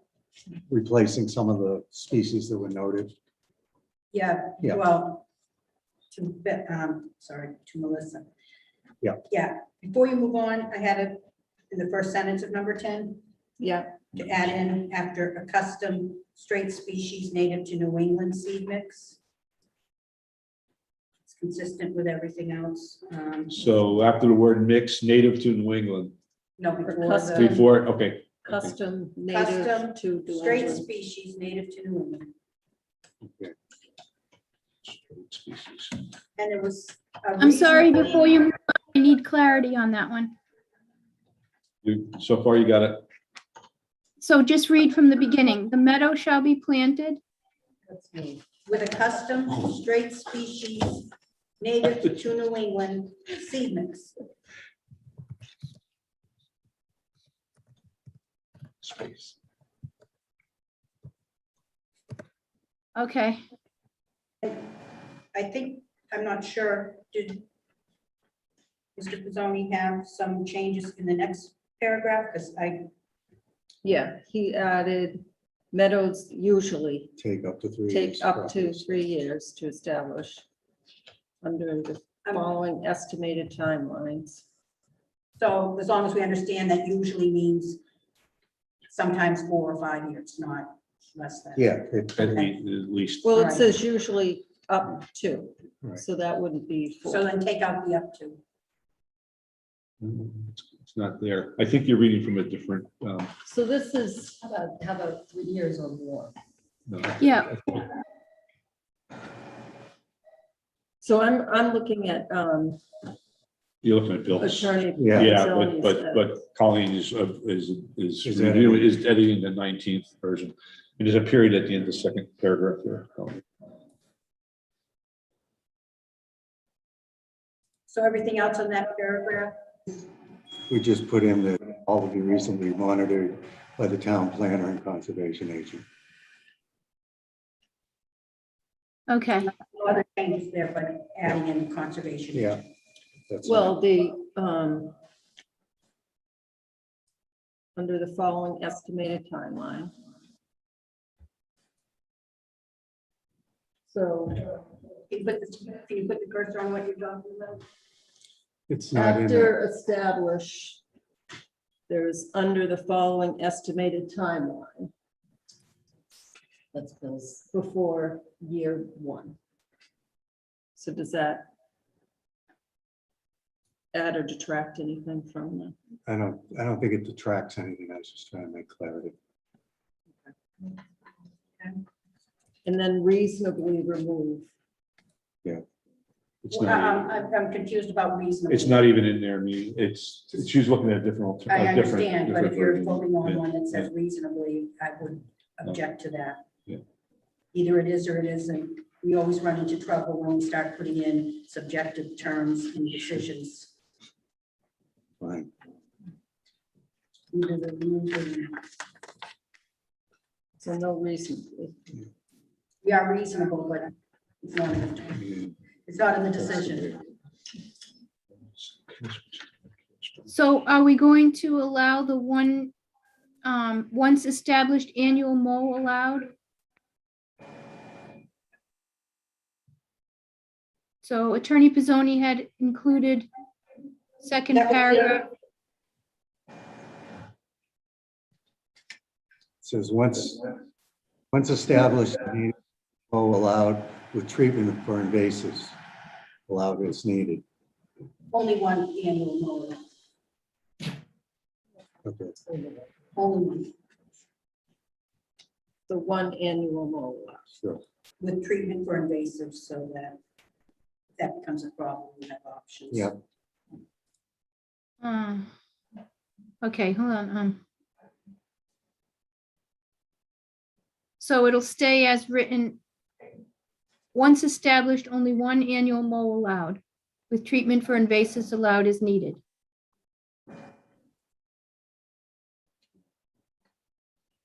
Yeah. And we're not putting in once established. Yes, once established. Before it's established, you are required to mow it multiple times in the, That's right, I'm sorry, correct. Once established, only one annual mow allowed with treatment for invasives as needed. Planting in the 20-foot wetland buffer requires all invasives to first be removed. and I also checked that with the conservation agent. Conservation, yeah. She said they weren't as specific, but that was their intention. That's normal process. Okay, and then, Are we removing that reasonably? You don't have to have that. Then These all of- expensive legal words. Yeah, it isn't even a legal word, it's just a clarity. then the last sentence of that paragraph, all of the above be reasonably monitored by the town planner and conservation agent. Is that the intent that we are the inspector or?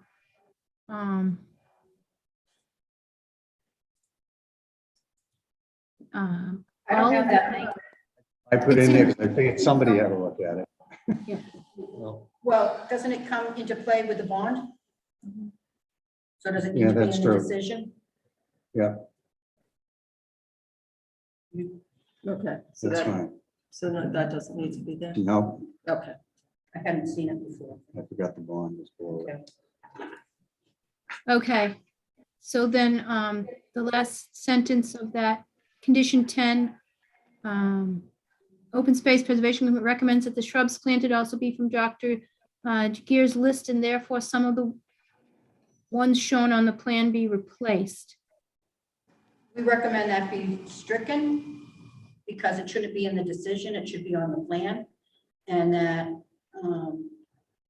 the Open Space Preservation Commission asked me to send over a list of the shrubs and trees, but I think it might be better if we had a conversation with Scott and then come to an agreement on which ones.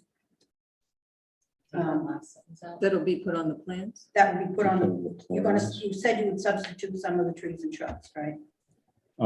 Yes, sure. Yes, we would. And conservation was okay. I will let you know that the city of Framingham hands out Dr. G. Gear's plant list to everyone doing a wetland project in that city. So Yeah, it's not a, but sort of to address the chair's question is whether we do that on the plan now, or we do that in a conference prior to the installation.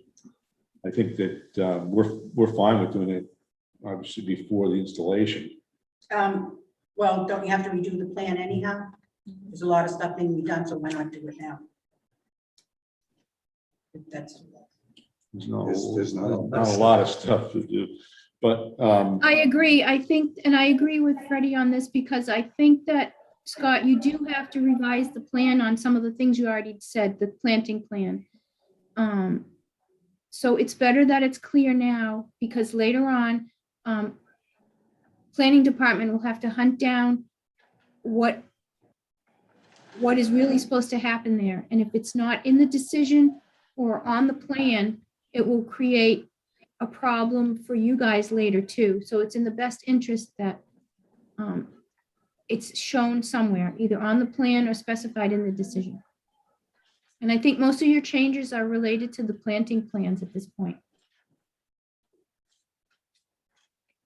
All right.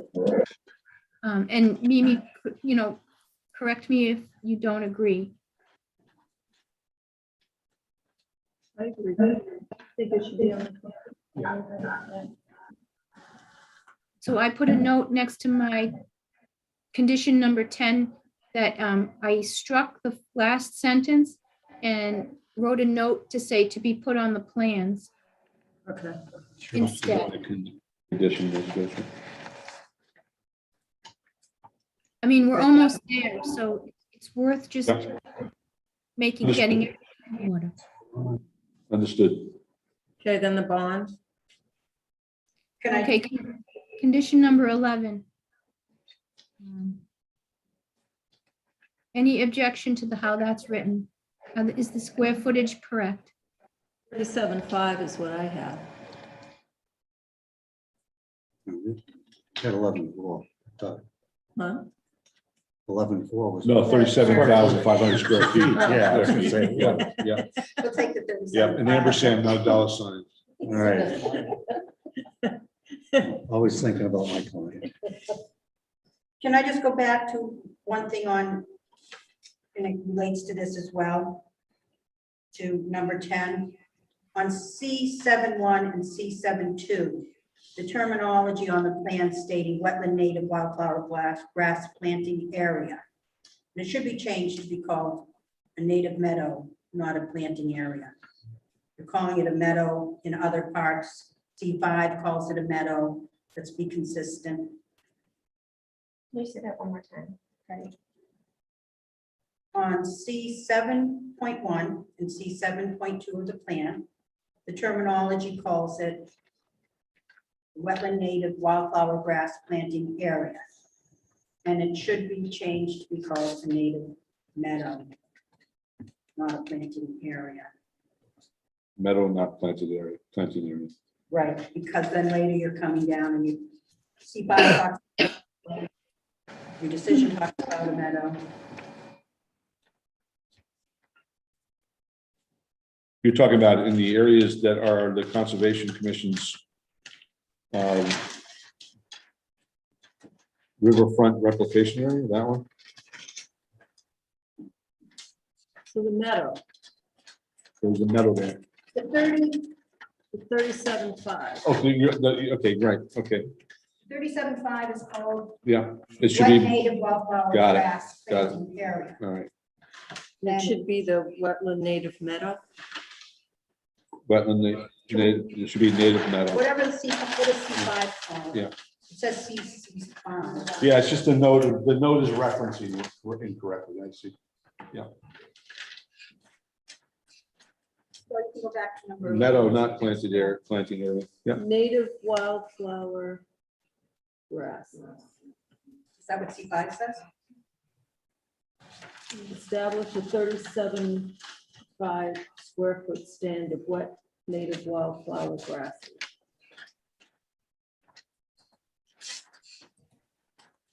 But it's more than grasses, it's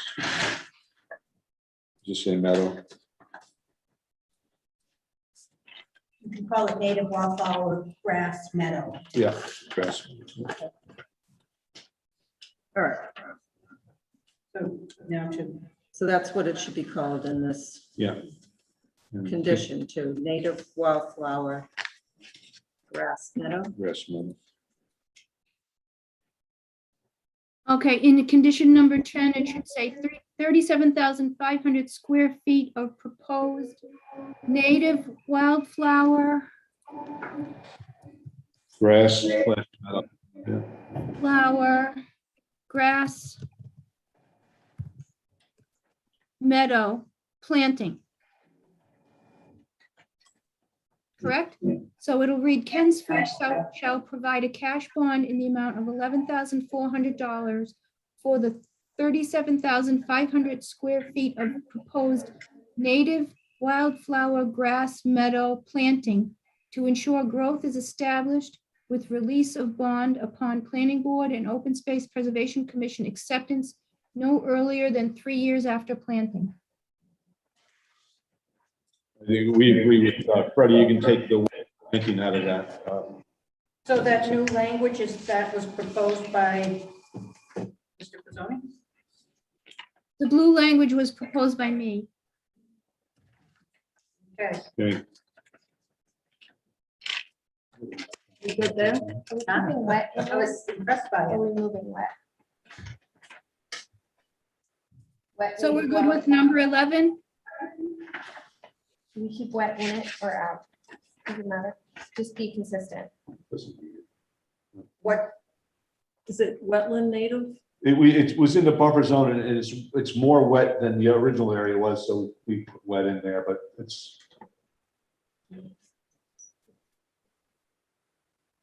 it will be a wet meadow. it will be a wet meadow, yeah. Good catch there, Maureen. Insert the word wet then, yeah. It's not a wetland, but it's a wet meadow. Yeah. There's a difference. Yeah. It implies a certain type of seed, but we will Are you- take care of that. Are you referring to on the plan? Plan has wet.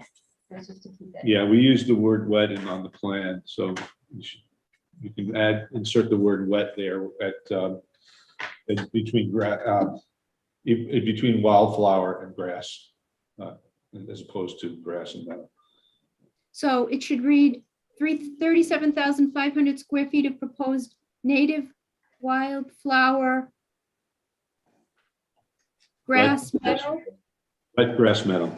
Colleen just made that. Or native wet wildflower grass meadow. Or you don't want. We get them all in there. We get them all the Sorry, adjectives in you there. don't want wet in between the grass. Or and the- reasonably in there too. Yeah,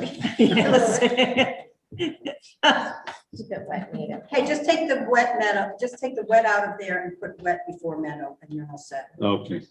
But before We're that- fine with that. Thank you. And then can we look at it when it's all done and make sure everything is consistent? Because we all know the intention here. We use the same terms on the Yeah. plan.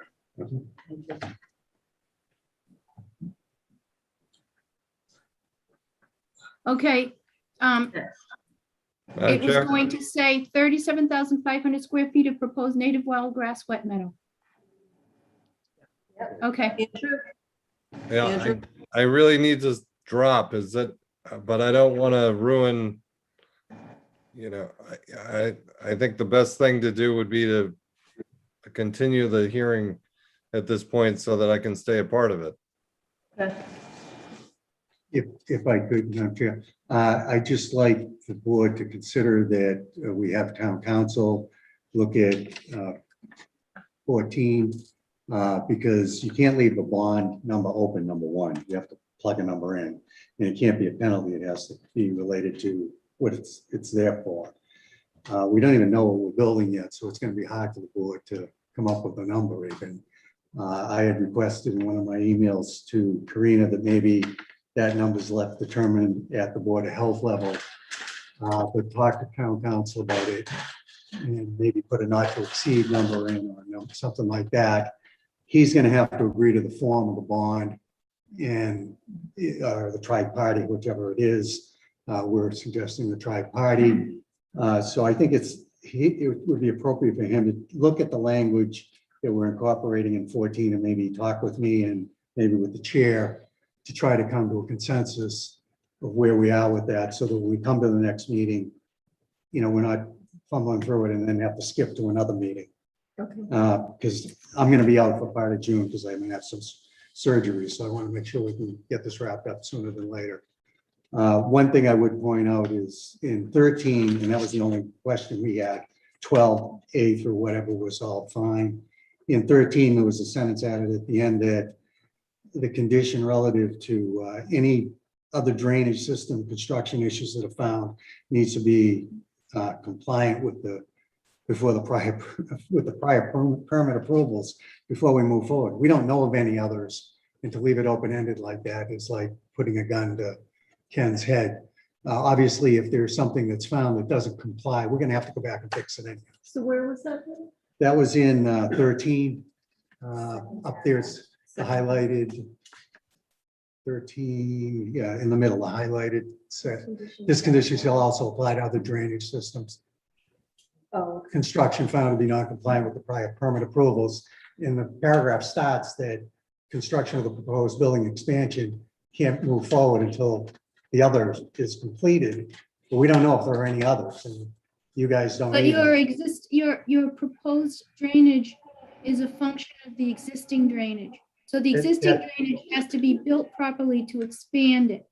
And I think there's a condition in conservation's permits Yeah, as well. that we complete the work before we start, but not leave an open-ended sentence in there that any other condition we find that basically says the condition shall also apply to any other drainage system construction found to be non-compliant with the prior permit approvals. I mean, we've looked at it and analyzed it and come up with a plan. I mean, there aren't any. Is that addressed in 5 where we're gonna be adding a second as-built for modification? Yes, So yeah. I would agree. All So it's right, being so- addressed in section 5, where Karina is adding a new one for as-built for modifications, Okay, and I think it makes sense. to me. Okay, and then that just leaves 14. so 14 is the board in agreement that we ask town council to look at this tri-party agreement? And Yes. that's Thing for the next meeting. In the, Well, in the and language. it be circulated to the board members Prior. well in advance of the next meeting. Not the day of the next meeting, well in advance. And I have no problem with that because I'll reach out to town council tomorrow if you guys would approve it. You know, that's all I need. And Karina should let them know that we need to be looking at 14 and that's what the discussion will be about. Okay. And then I can maybe set something up with the chair and with town council. Should we reach out to town council? If I may, Bill, the standard procedure in, to the best of my knowledge, prior requests like this is that you provide me with the questions you would like me to forward to town council, and then we'll open the door for town council if he wants to reach out to you to request discussion with you, because town council works for the town. Yeah, And- no, what I would like him to do is I'd like him to look at my language so that we can come up with something that both sides can agree to with the board and that's palatable to both sides that can work, because I'd like to see this work. That's number 14. 14. Yeah, okay. And I just want to keep protocol, just, that's all. I understand. And you're going back to number 12 when you meet again. We're going to continue this now. So what? We're going to We're going continue to this. continue the, You weren't just this finishing hearing. up all. So do I hear a motion? Make a motion, we continue grant the request of the applicant to continue the decision period until what date? June 10th. June 10th. If I make it- Requested by the applicant. And because the next hearing is the 6th, right? Correct. Seconded. Any discussion? All in favor, Latrell, yes? Mills, yes. Yes? Houlihan, yes. Thank you. So that's the decision date. Do we need to continue the hearing? Make a motion, we continue the public hearing for 325 Turnpike Road, Ken's Food expansion major site plan approval and 325 Turnpike Road, Ken's Food expansion special permit LID to Oh, okay. June 6, Six. 2000, June 6, 2022 at 7:05 PM. Seconded. Any discussion? All in favor, Latrell, yes? Mills, yes. Yes? Houlihan, yes. Okay, thank you. Okay, thank you. Karina, Thank you, are Andrew. you going to get a redraft out to me based on the edits that you? Yes, I'll work on that tomorrow morning and we'll get that out and then we'll coordinate on getting a legal opinion request from town council with a request that maybe you talk directly with him. I already have a conversation with him on another matter on Friday. Not with this town. Okay. Thanks. Corinne, can we make this one quick? Yes, Mimi, if you're ready to move on to the next public hearing, we have an extension request from the applicant signed, requesting to be continued without testimony to June 6th. I believe they agreed to have the action extended to July 15th, a little bit further out for them because they know they're still working on their plans. So do you need us to read that, Andrew? So I make a motion, we continue the public, or the decision period for 200 Turnpike Road snow removal landscape contractor facility, major site plan, and for LID to July 16th as requested by the applicant. Seconded. That would be July 15th. July 15th, sorry. So seconded. Any discussion? All in favor, Latrell, yes? Mills, yes? Stein, yes? Houlihan, yes. Mary, yes. I make a motion, we continue the public hearings for 200 Turnpike Road, snow removal, landscaping, contractor facility, major site plan approval, and also special permit for LID to June 6, 2022 at 7:10 PM. Seconded. Moved and seconded. Any discussion? All in favor, Latrell, yes? Mills, yes? Stein, yes? Houlihan, yes. Mary, yes. Okay, Thank you. is that it? Very good. Holly, just so you know you're projecting. Oh. Could I just make a point, Mimi? Sure. Debbie, did you just vote on that 200 Turnpike? Yes, to extend the public hearing. Yeah, is that acceptable, or should Debbie abstain from 200 Turnpike? Right, so I won't be sitting on that matter. Okay, I just wanted to make sure that we're in order. So 200 Turnpike started. You can't, Andrew left. You just change your votes to extend abstentions. We understood that as abstaining, correct? Correct. Okay. It'll be recorded that way in the meeting minutes. All right. Next. Discussion, the tree protection bylaw and scenic roads.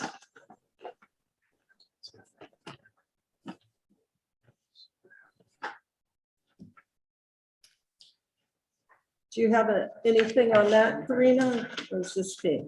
I do. I just want to give a quick update that, as we know, we want to keep the momentum rolling for discussion on these two bylaw initiatives so that we can look forward to the planning board bringing them to perhaps a special town meeting in the fall.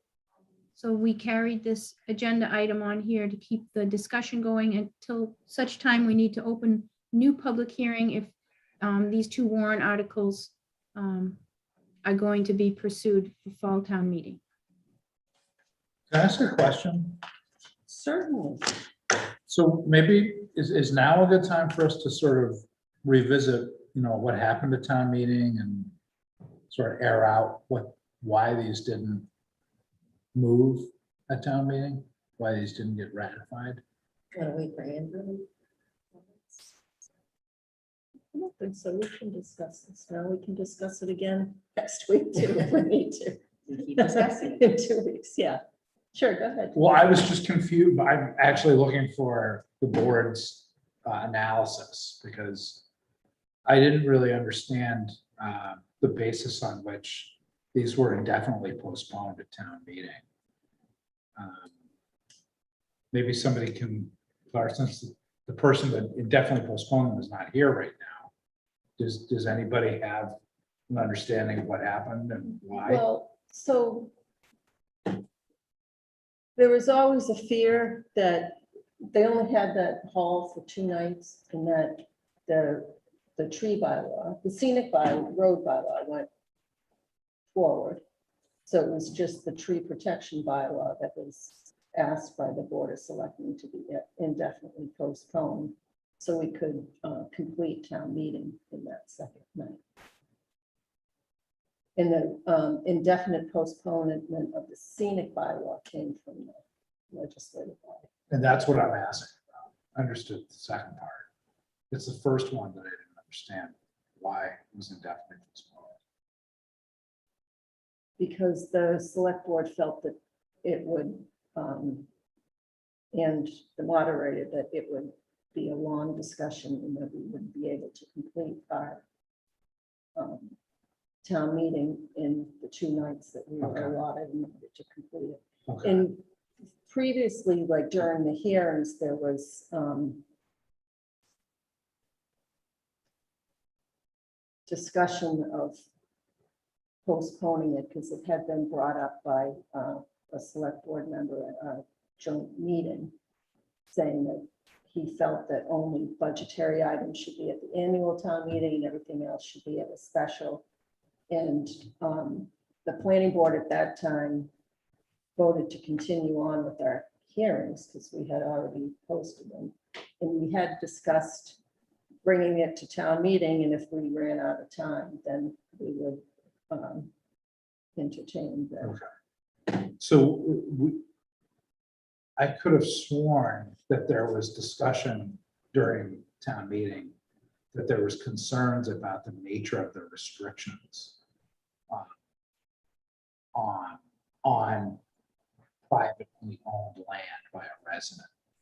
There might have been some confusion about what we were actually regulating. Correct. In the warrant article. So I just want to throw that out there so that we're ready for the public hearings. I think we might want to, reevaluate some of the language in the warrant article so that that doesn't happen again. Does that make sense, Karina? Yes, it does. Yeah, so we need to somehow, 1 second, Tim.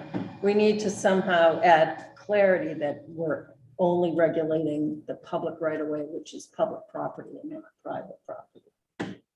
At the end of the day, people did not understand that we were not imposing on their private property. But yeah, I think, I don't know how you clarify that private property is private property, but we can clearly do that in a picture, maybe. Tim? So I think there's some confusion here, but you can see me from here. The scenic tree thing wasn't discussed at town meeting at all. There was no feedback. The scenic roads was, and what I heard was a concern from people that if every road is special, no road is special. And the scenic roads warrant article was proposing to make every road in town a scenic road. That's sort of the short form of a lot of conversation that happened. I think that if you bring it forward again, it would be worth doing it in conjunction with the Conservation Commission, because the Conservation Commission sponsored all the previous attempts to make all roads in town scenic roads. And this time the planning board picked it up. So I think you should at least have their support or joint sponsorship on that. That's a great segue, because I was going to mention that the chair of the Historical Commission, which also can sponsor scenic roads, reached out to me and asked whether they could work on that with us. And so I said I'd bring it to the board to see if we would want to ask them if they would want to co-sponsor that with us, and also reach out to the Concom again, because I know we did prior to the last town meeting, but it was on short notice. Yeah. I mean, I think with the scenic roads, you need to have a clearer explanation of why it's good to have all the roads in town be scenic roads. I think if you go back to what the Conservation Commission was doing in the previous decisions, first they can bring context, and second, it looks like a continuous effort, where this one just sort of looked like it was out of place and people were starting from scratch with, this notion that, as I say, if everything is special, nothing is special. In fact, what I think was going on is you were trying to protect everything, not just protect some things. Right. I mean, if that's a fair summary, it's at least what it sounds like from this point of view. Yes. And so does anyone want to pick up the mantle on scenic roads? That was carried by our previous chair. Great, thanks. Thanks, Marnie. And if it's okay, I'll continue to work on the tree protection bylaw.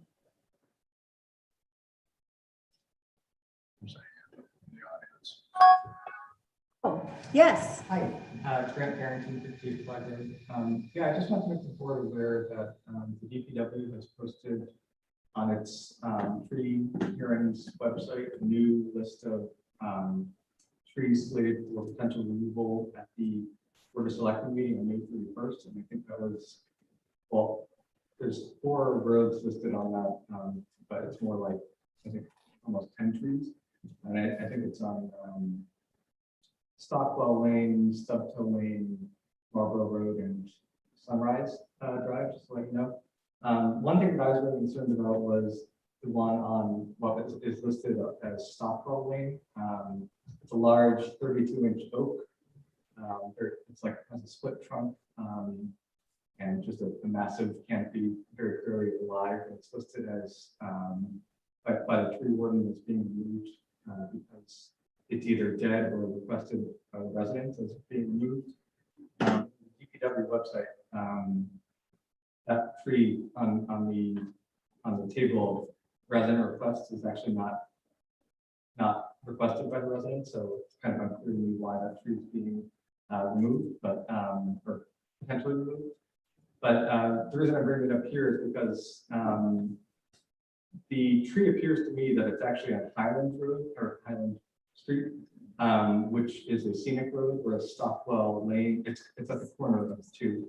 And Stockwell Lane, I believe, is a non-scenic road.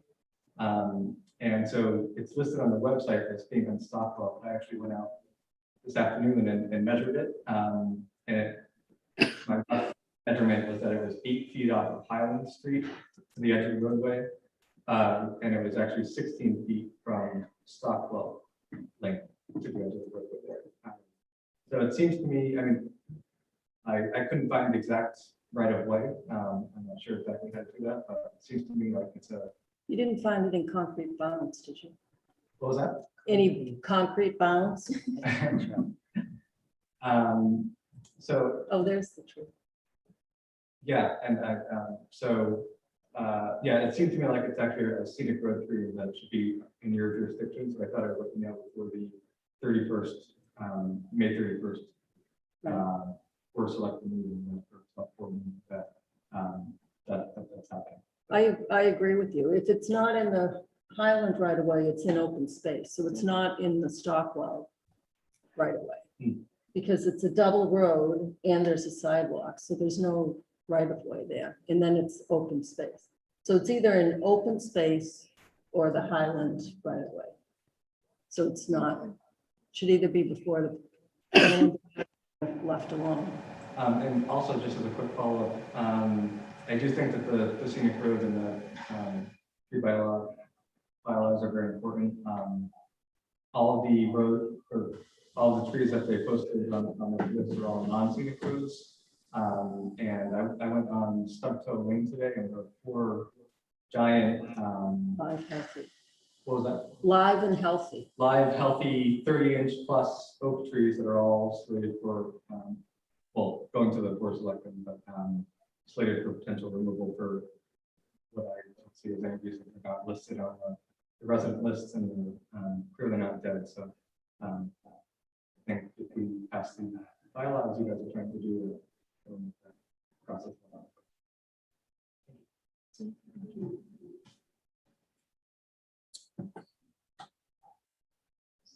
Karina, Yes. did you hear Mr. Farrington?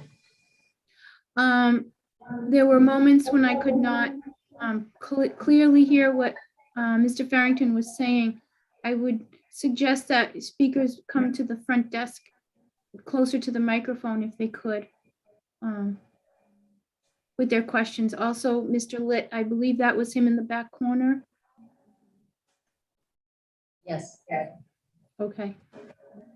I'm speaking from the hybrid version from online access. You may be able to hear him there in person, but it was a little bit difficult. Mr. Farrington, to the select board is having a tree hearing on May 31st for non-scenic road trees, and one of the trees on their list is Stockwell Lane. And I think you remember, Karina, we went back and forth via email on this one. It Yes. appears that that's in the, either in the open space that's associated with that subdivision, or it's in the right of way for Highland. Okay. I got that part. Is there any thing that the planning board would like the planning department staff to do in regards to that information? Do we have road acceptance plans, or are those at the DPW? Like, how do you figure out what the right of way is? Usually the select board or the DPW has, they both should have those plans. The DPW, it's my understanding, has a roadway plans that show right away for the town. So we could investigate that. Can I ask a couple questions? Sure. I have a general confusion about what interim plan we're following with the select board.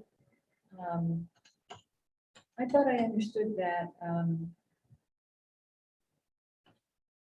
in some of the hearings with select board,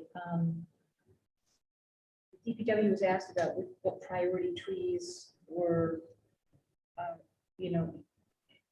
think imminent danger. I think it was Mr. Keeley that asked that question, and a grouping of 26 trees was offered. And as we know, those 26 trees, many of them were not listed on the tree reports that are listed on the DPW website. And now that list is expanded to 29 trees, but I don't know what the additional 3 trees are, but the list that's on the DPW is now 29 trees. But the list that is recently put forward, which we were told were the priority trees, are not at all the priority trees that were given last month. So this is a new set of priority trees. And so I'm kind of confused as to the agreement that the select board made amongst themselves. I think they took a vote that, there was general concern, I would say, about the dead trees. A clear understanding that if they're on a public way, on a scenic road, that there would need to be a consolidated tree hearing, that the tree warden would initiate that. For the record, I don't think that the tree warden has initiated that unless Karina or you have received something. But clearly the priority was to be these 26 trees, and there's going to be an arborist that was hired just to look at these additional new 26 trees, which were supposedly the priority. So my question is, are we not following that procedure? This procedure is now for non-scenic roads, which of course we know have less protection.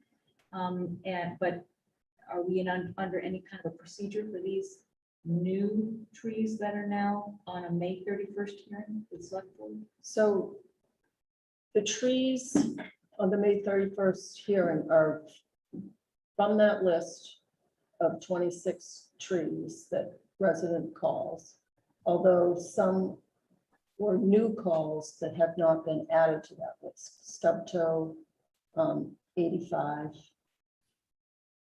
at Ledge Hill. I think those are the ones that aren't on. Oh, and Stockwell. There were previous emails going back and forth about Stockwell. I don't think any of the trees are on the list of 26. I think. Because these are all non-scenic roads. Right, and that 26 had both. Okay. And some of those, so some of those trees, we do have arborist reports on. Okay. And I cross-referenced, and the arborists, they weren't dead according to the arborist. This is the new list for the 31st, or the list of This is the 26? 26 that were supposedly dead. Yeah. So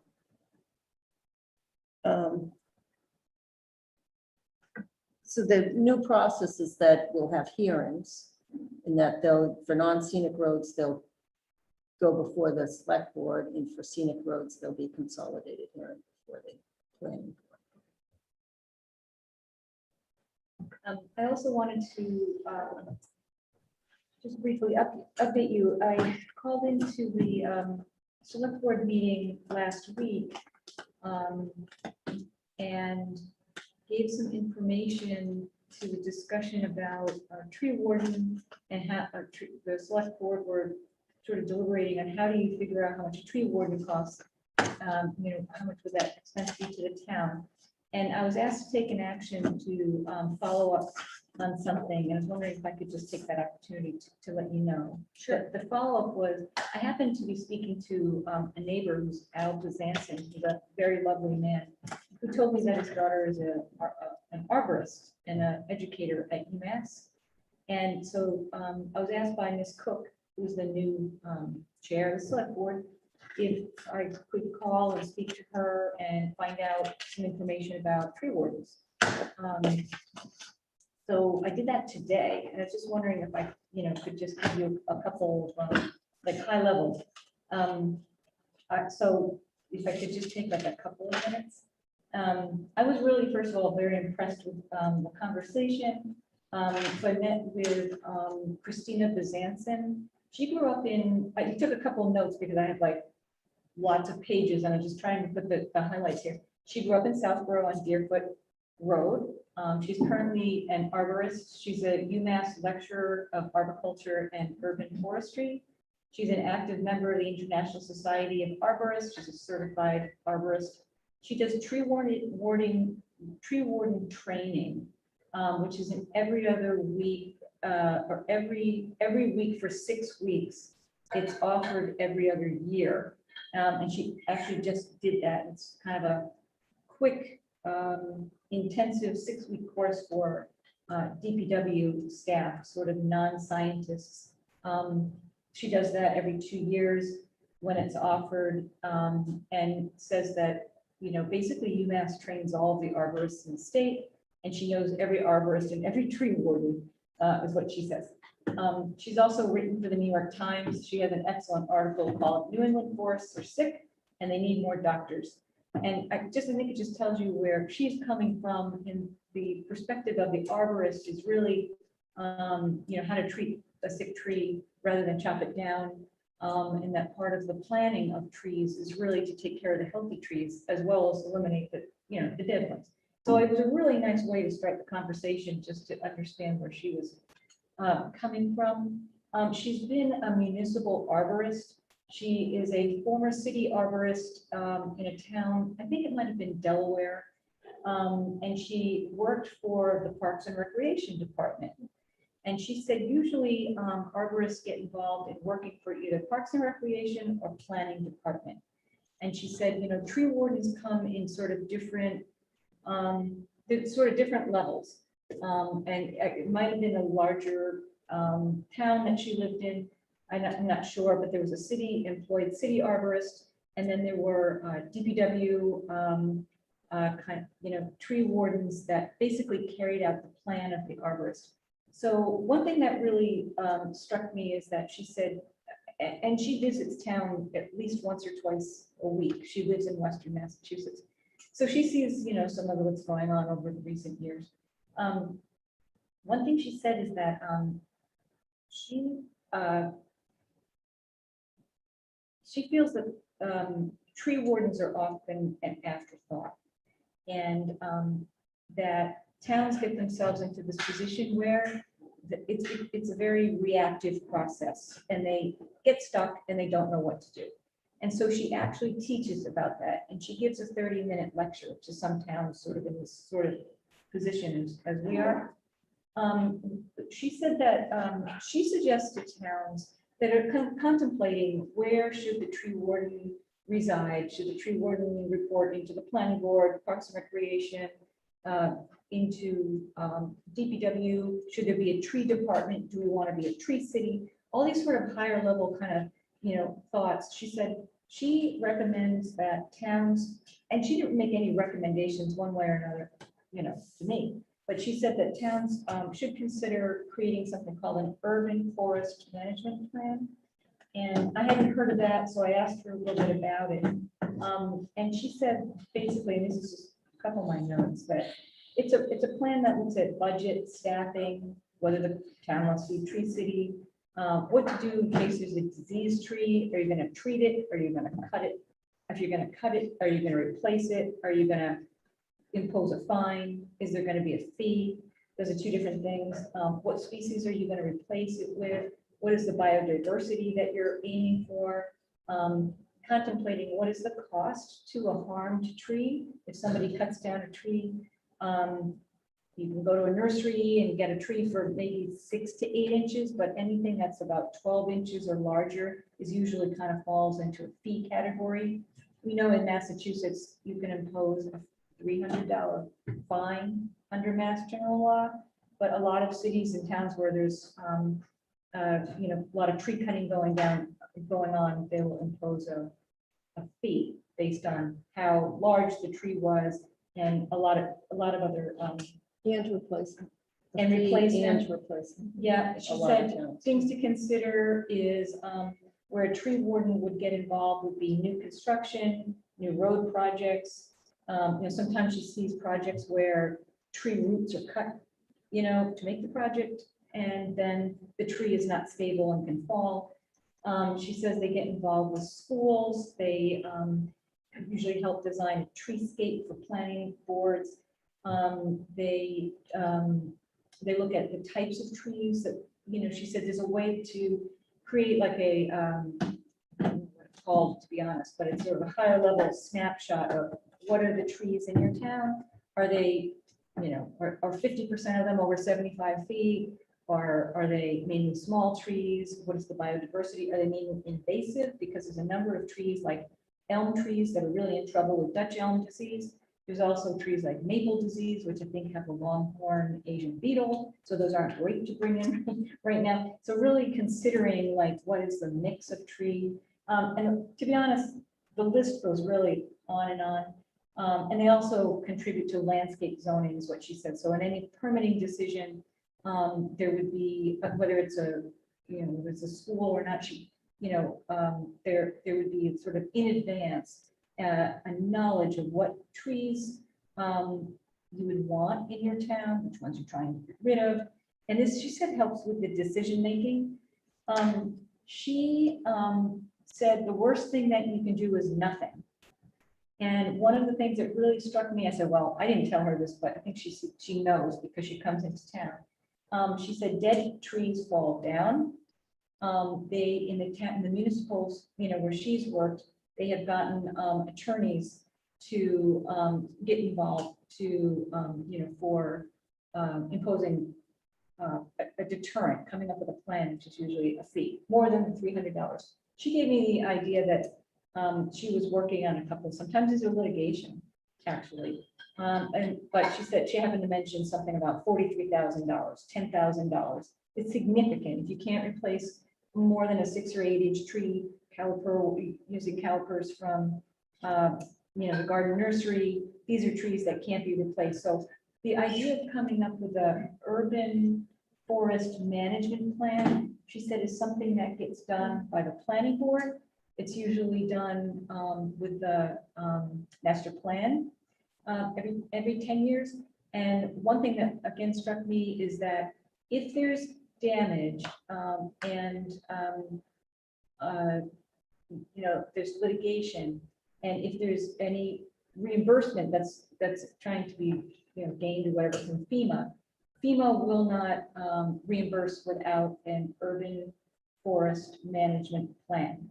And so she said, in a town like ours where we have a lot of dead trees because of like I think gypsy moth caterpillars and other things, it's really a good idea to have this plan.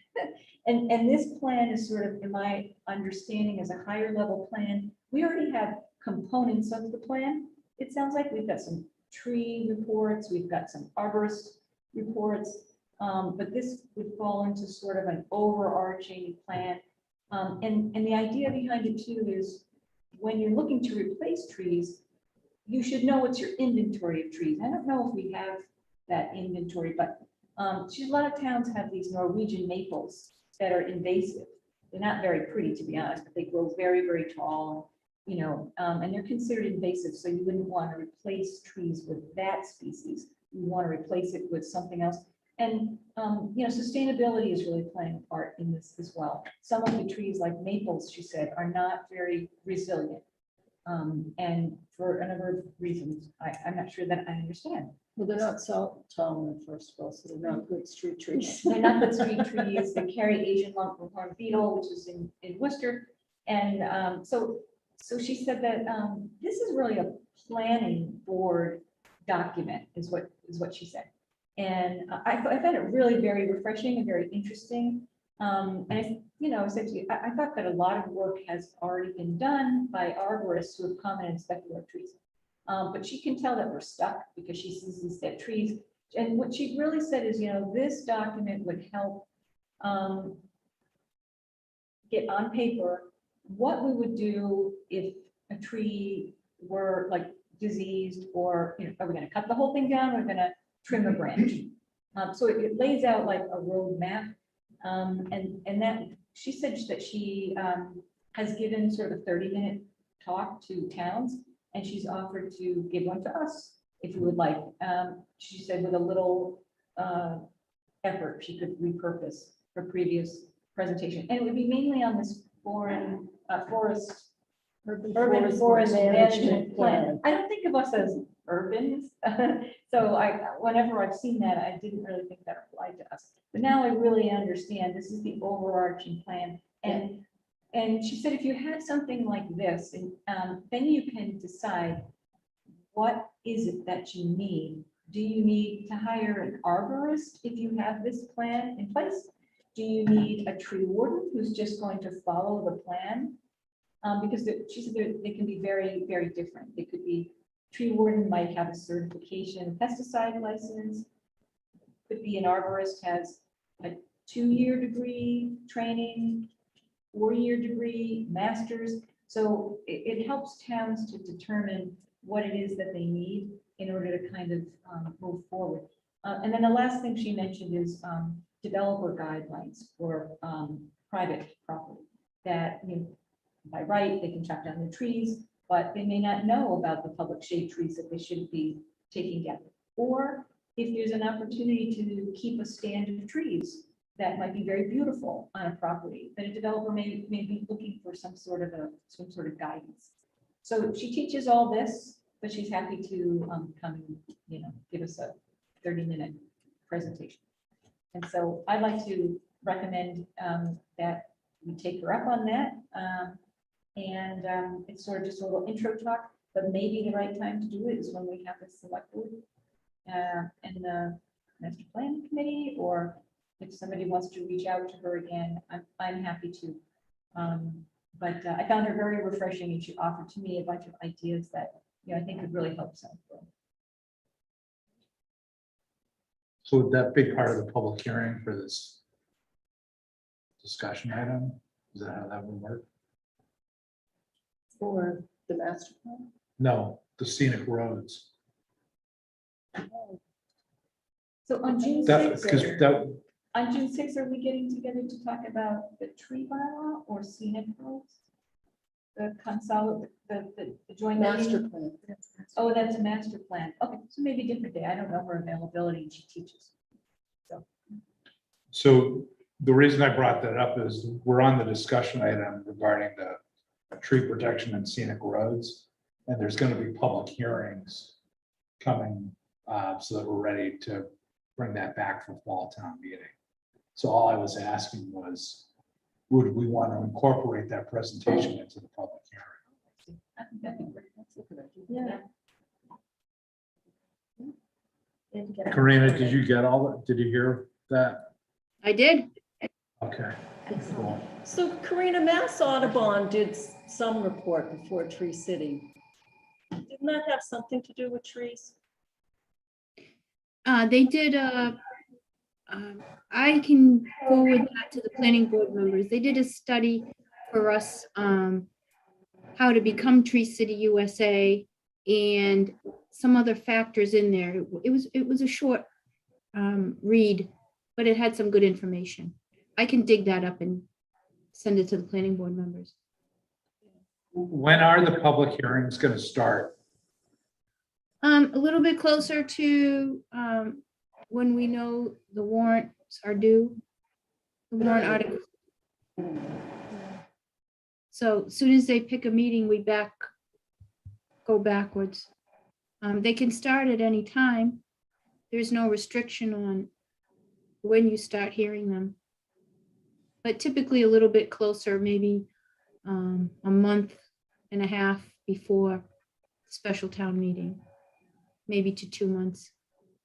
Similar to what we just went through.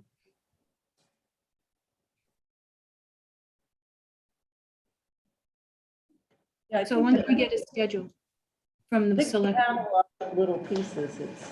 We can bring them together and see what we have. And I think that would be very helpful.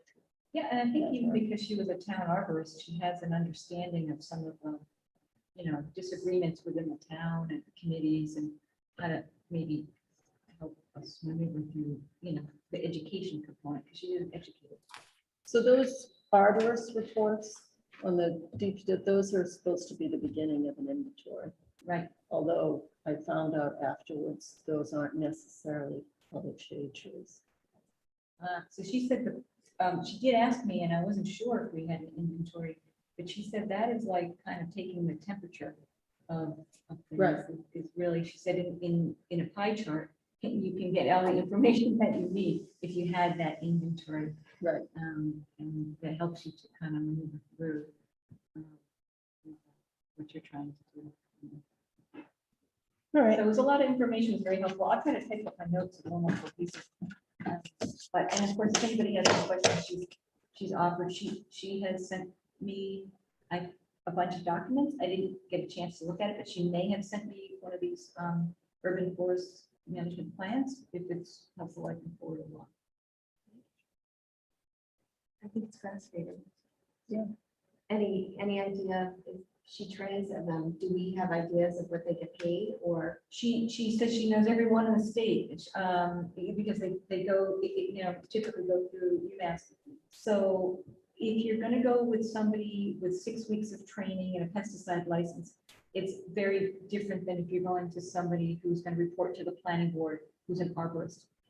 She herself was an arborist who also cut trees, and she didn't just cut them, she would trim them, she used other techniques, some of these trees that have a single trunk that are split, they're quite unstable. She said, instead of just cutting them down, because they aren't considered unstable or poor sometimes, that there's ways to do it, like maybe cut half of the tree or bind them. I can't remember the term, that there's different techniques. So she was one who got involved with all that stuff. No, so she's gonna send me some information, some review articles that kind of go into this, different sort of thing. As an arborist, she did the tree cutting in her town. Oh, fascinating. Yeah, she was trained to do that, and she did it. What town was that? Someplace in Chesapeake Bay area, I think. There may have been a couple different towns.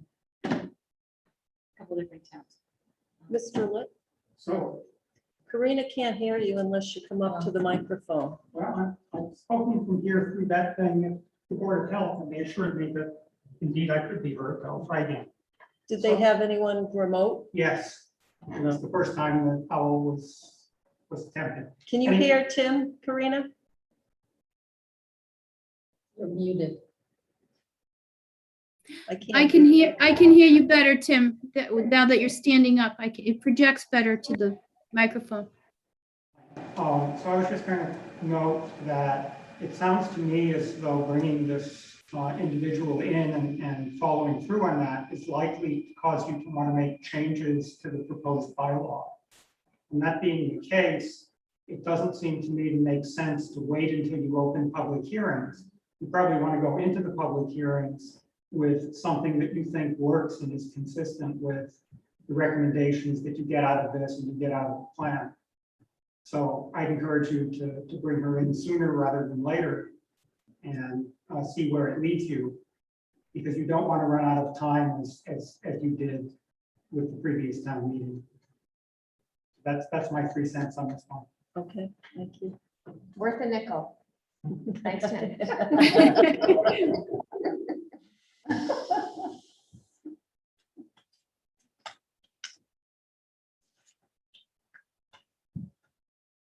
We do have the Bartolini's waiting in the queue for their 96 Mount Vickery. Oh, okay. So are we finished with tree discussion? Yeah. Perhaps check, you want to check with her and see what her availability is? Yeah, sure. And she can, yeah, she said she could either be in person or on Zoom, depending on the date, Oh, if she comes up to something. thank you. Okay, the next item on the agenda, 96 Mount Vickery subdivision extension request.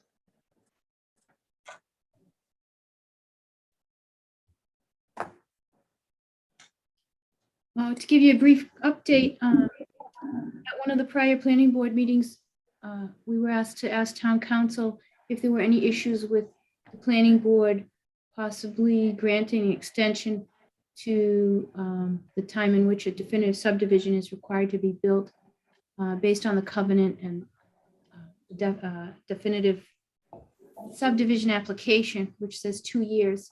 So town council gave some feedback indicating that it shouldn't be an issue. Colleen conveyed that to the Bartolinis, so they would have that updated information, and they're in attendance here, Michael Bartolini.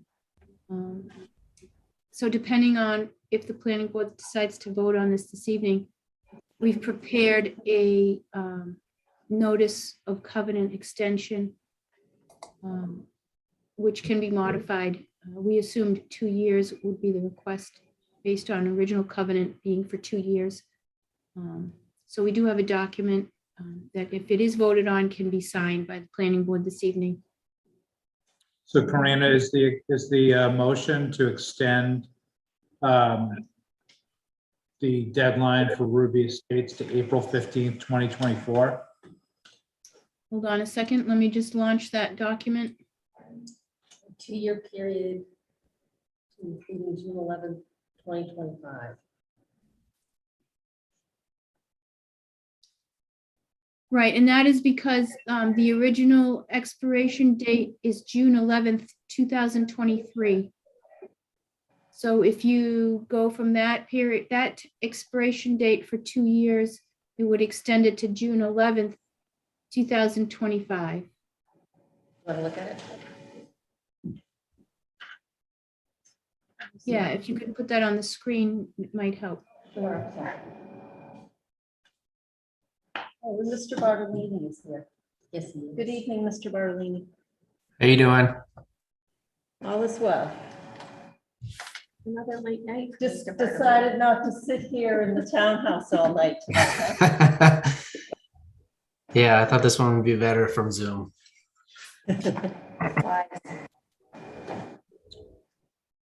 So I'll make the motion that the planning board extend the expiration date for definitive subdivision plans for Ruby Estates for Bartolini Properties to June 11, 2025. Do I hear a second? Second.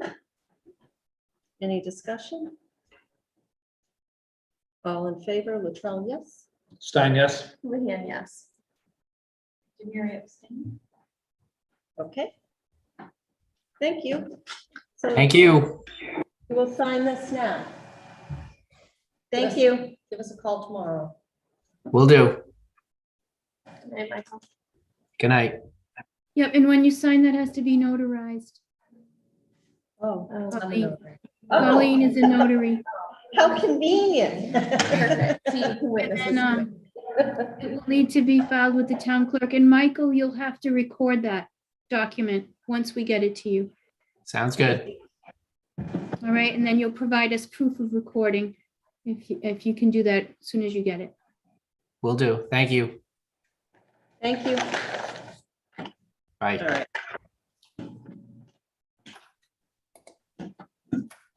Other business?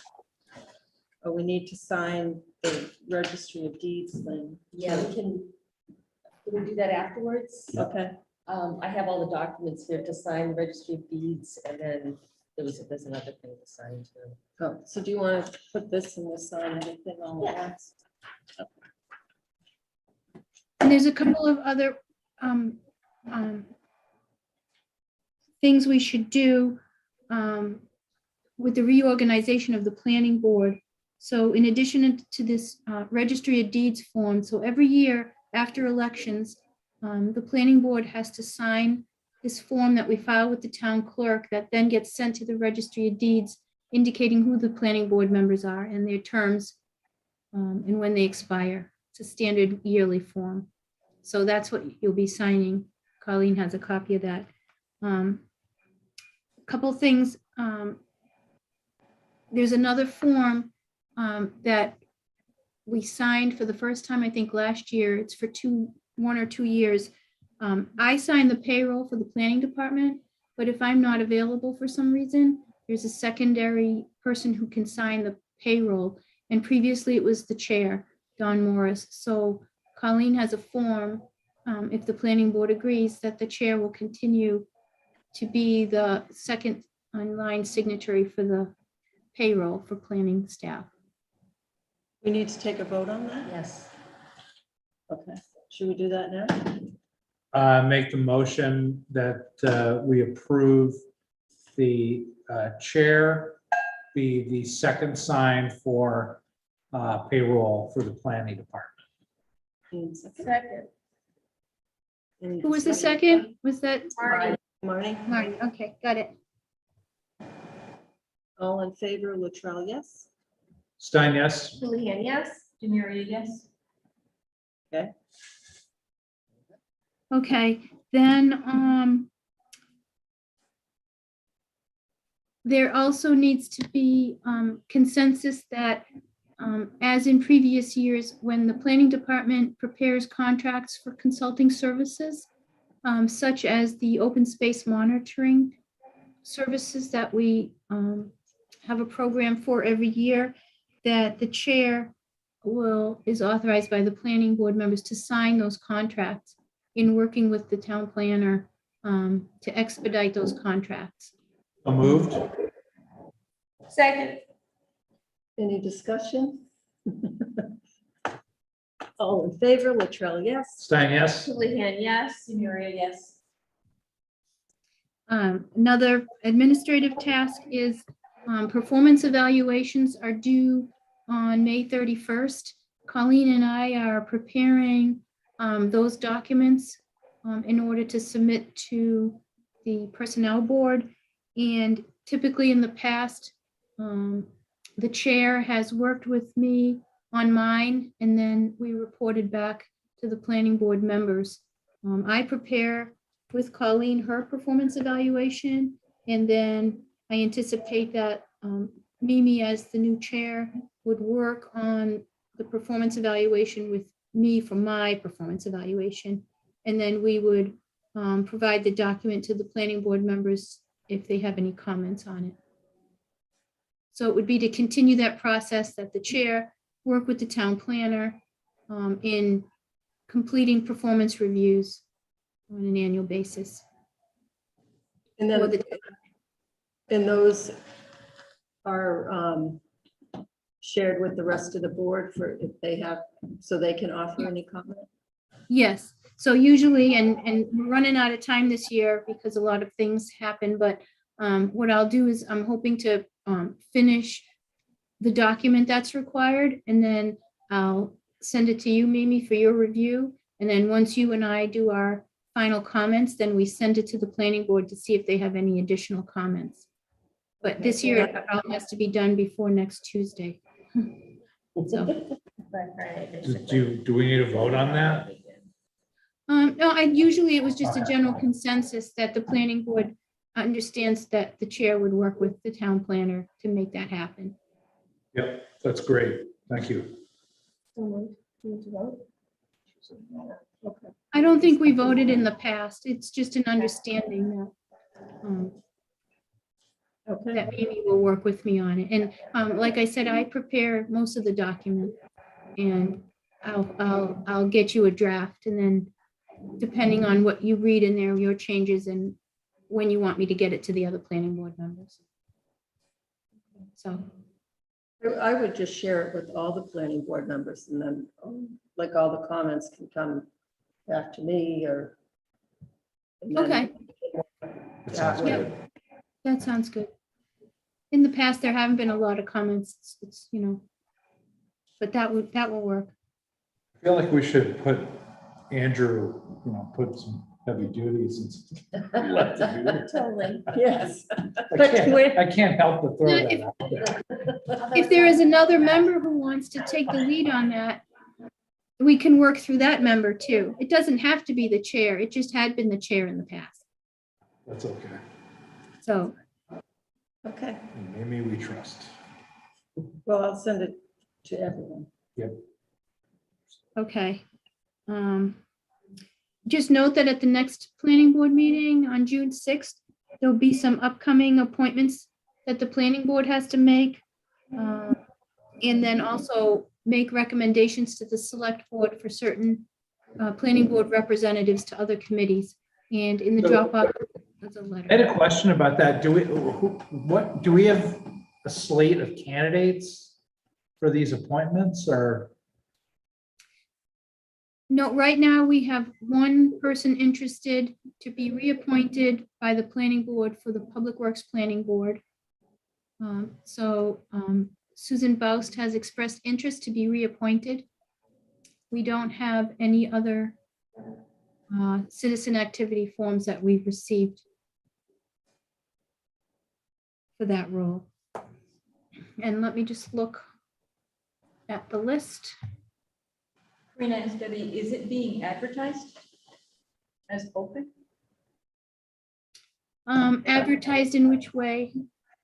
Well, I mean, sometimes when there's someone already in the role and expires, I think, June 30th, 2022, it doesn't list on the town website as being a vacant position. Right. It's not vacant. So somebody who might want to volunteer may not know that there's a reappointment coming up and that they could apply because it doesn't list as vacancy. Right. So I'm open to suggestions. Right now, usually we make this announcement a couple meetings out, and people who are interested will respond. The boards and committees website does have an avenue where you can look to see when the terms are expiring for people who are interested. Typically, it's the same place that has the citizen activity form that you would go if you are interested in submit. A lot of times they come into the select board and then they get forwarded to planning if there's someone interested in a planning appointment, such as the master plan committee, Public Works Planning Board, deed research subcommittee. Those are the three that I know right now are directly up for. So do those appointments need to be made the next meeting, or can they be made the 20th? They can be made on June 6th and they can be made on June 20th. We've even done them after the 30th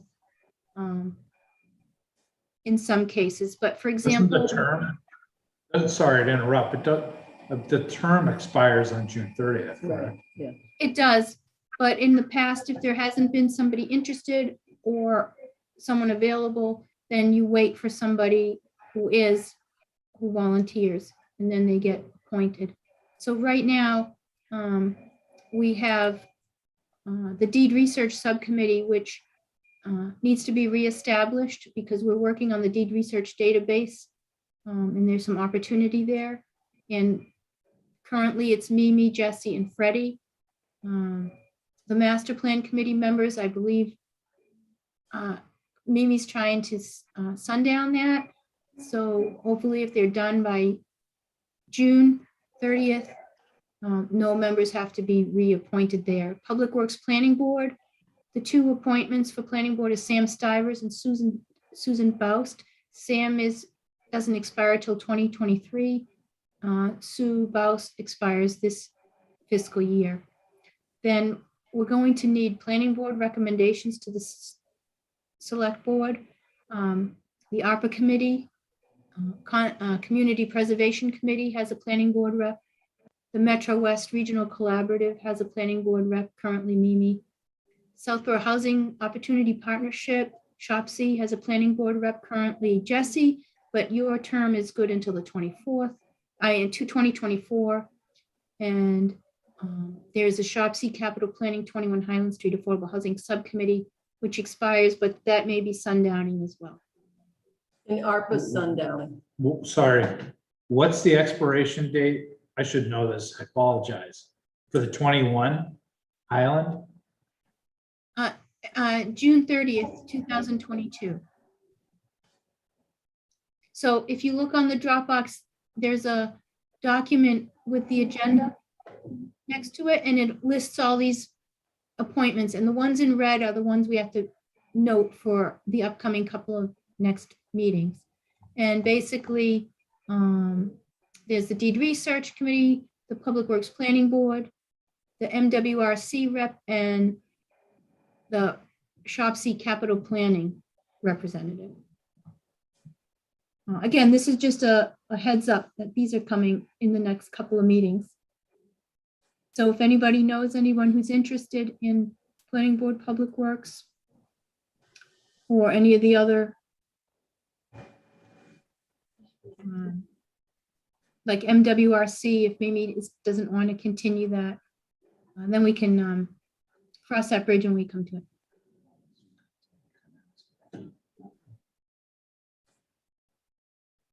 Okay, and the next thing is, oh,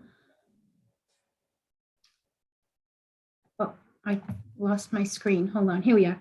Okay, then, as you know, Park Central was appealed, and I believe, for lack of better terms, annulled the 40B permit.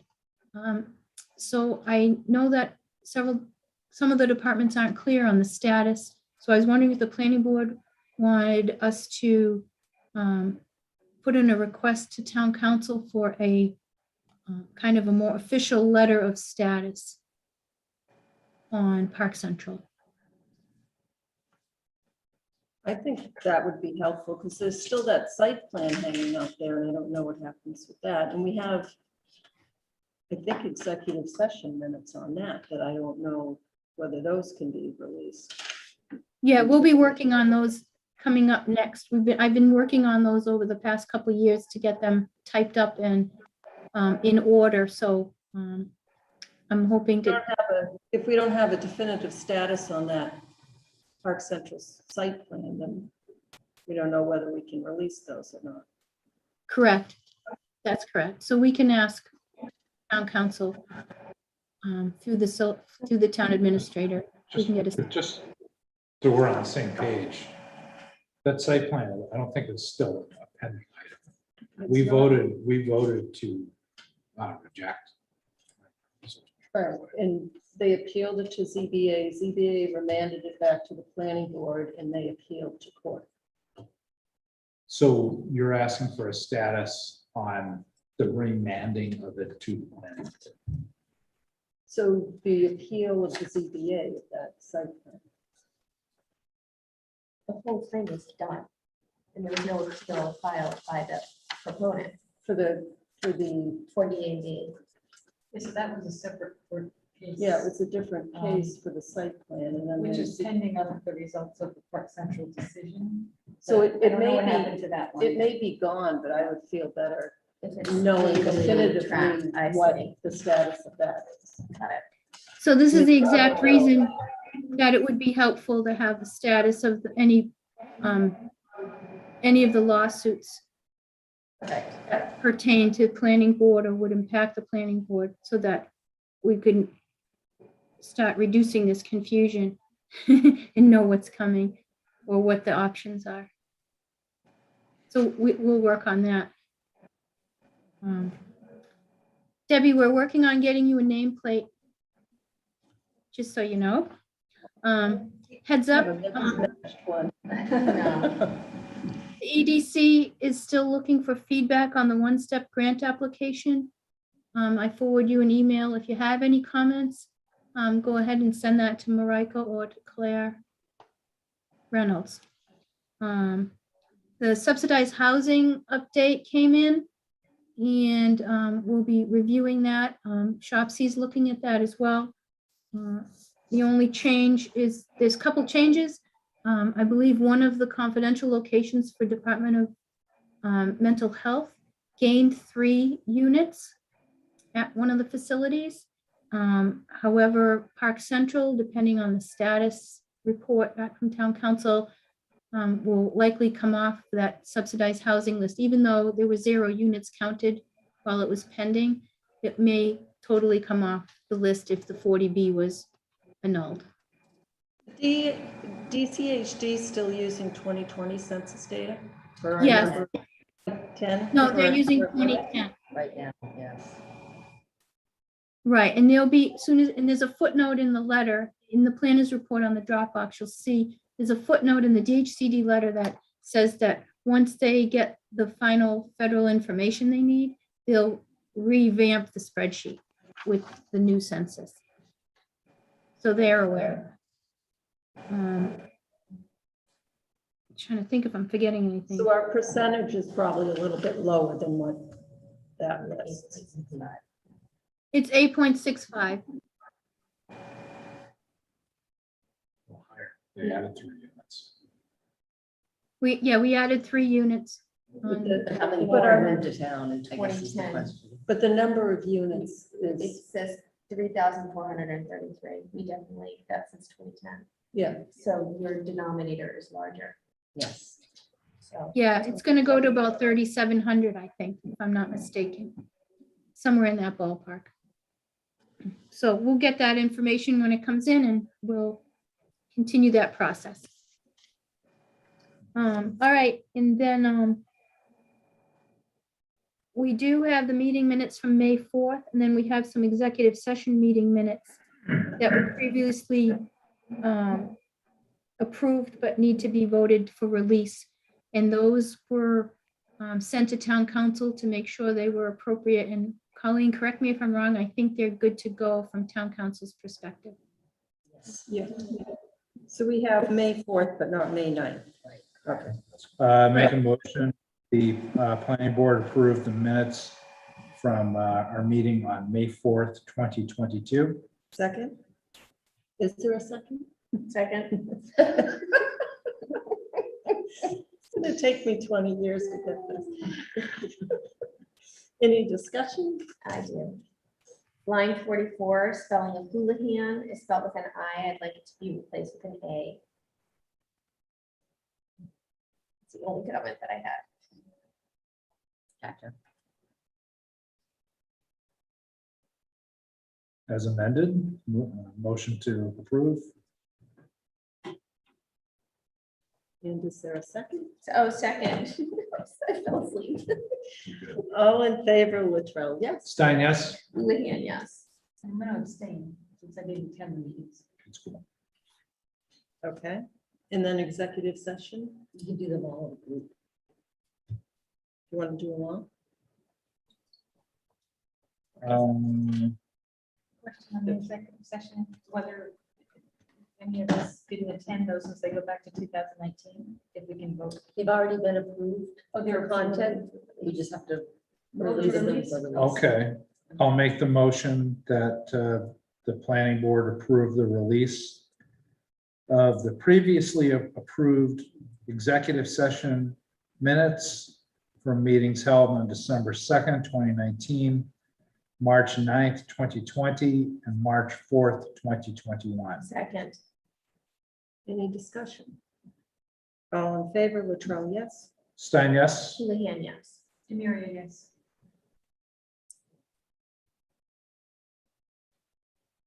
I have not heard from the board about June 20th, Juneteenth. Did they mention anything at the select board when you were there? Debbie, no? A select board about Juneteenth. They said they were gonna try and figure it out before Juneteenth. Oh, okay. I didn't remember So there's still no answer, but that's our next, Well, the next meeting's June 6th. I'm sorry, but June 20th is Is the. the fall one after that. Gotcha. It might make sense to just schedule our next meeting after the 6th on the 27th. wouldn't it? Great. Yeah, let's do that.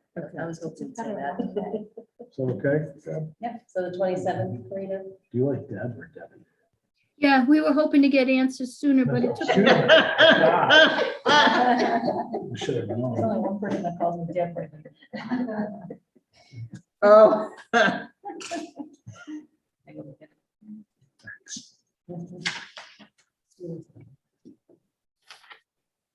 So the 27th. Yeah, it works for me. Great.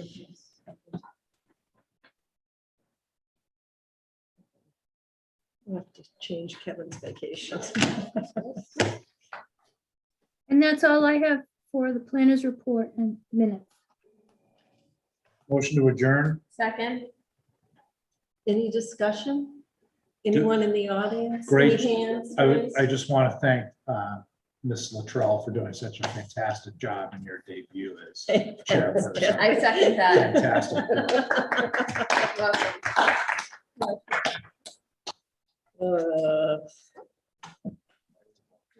All in favor?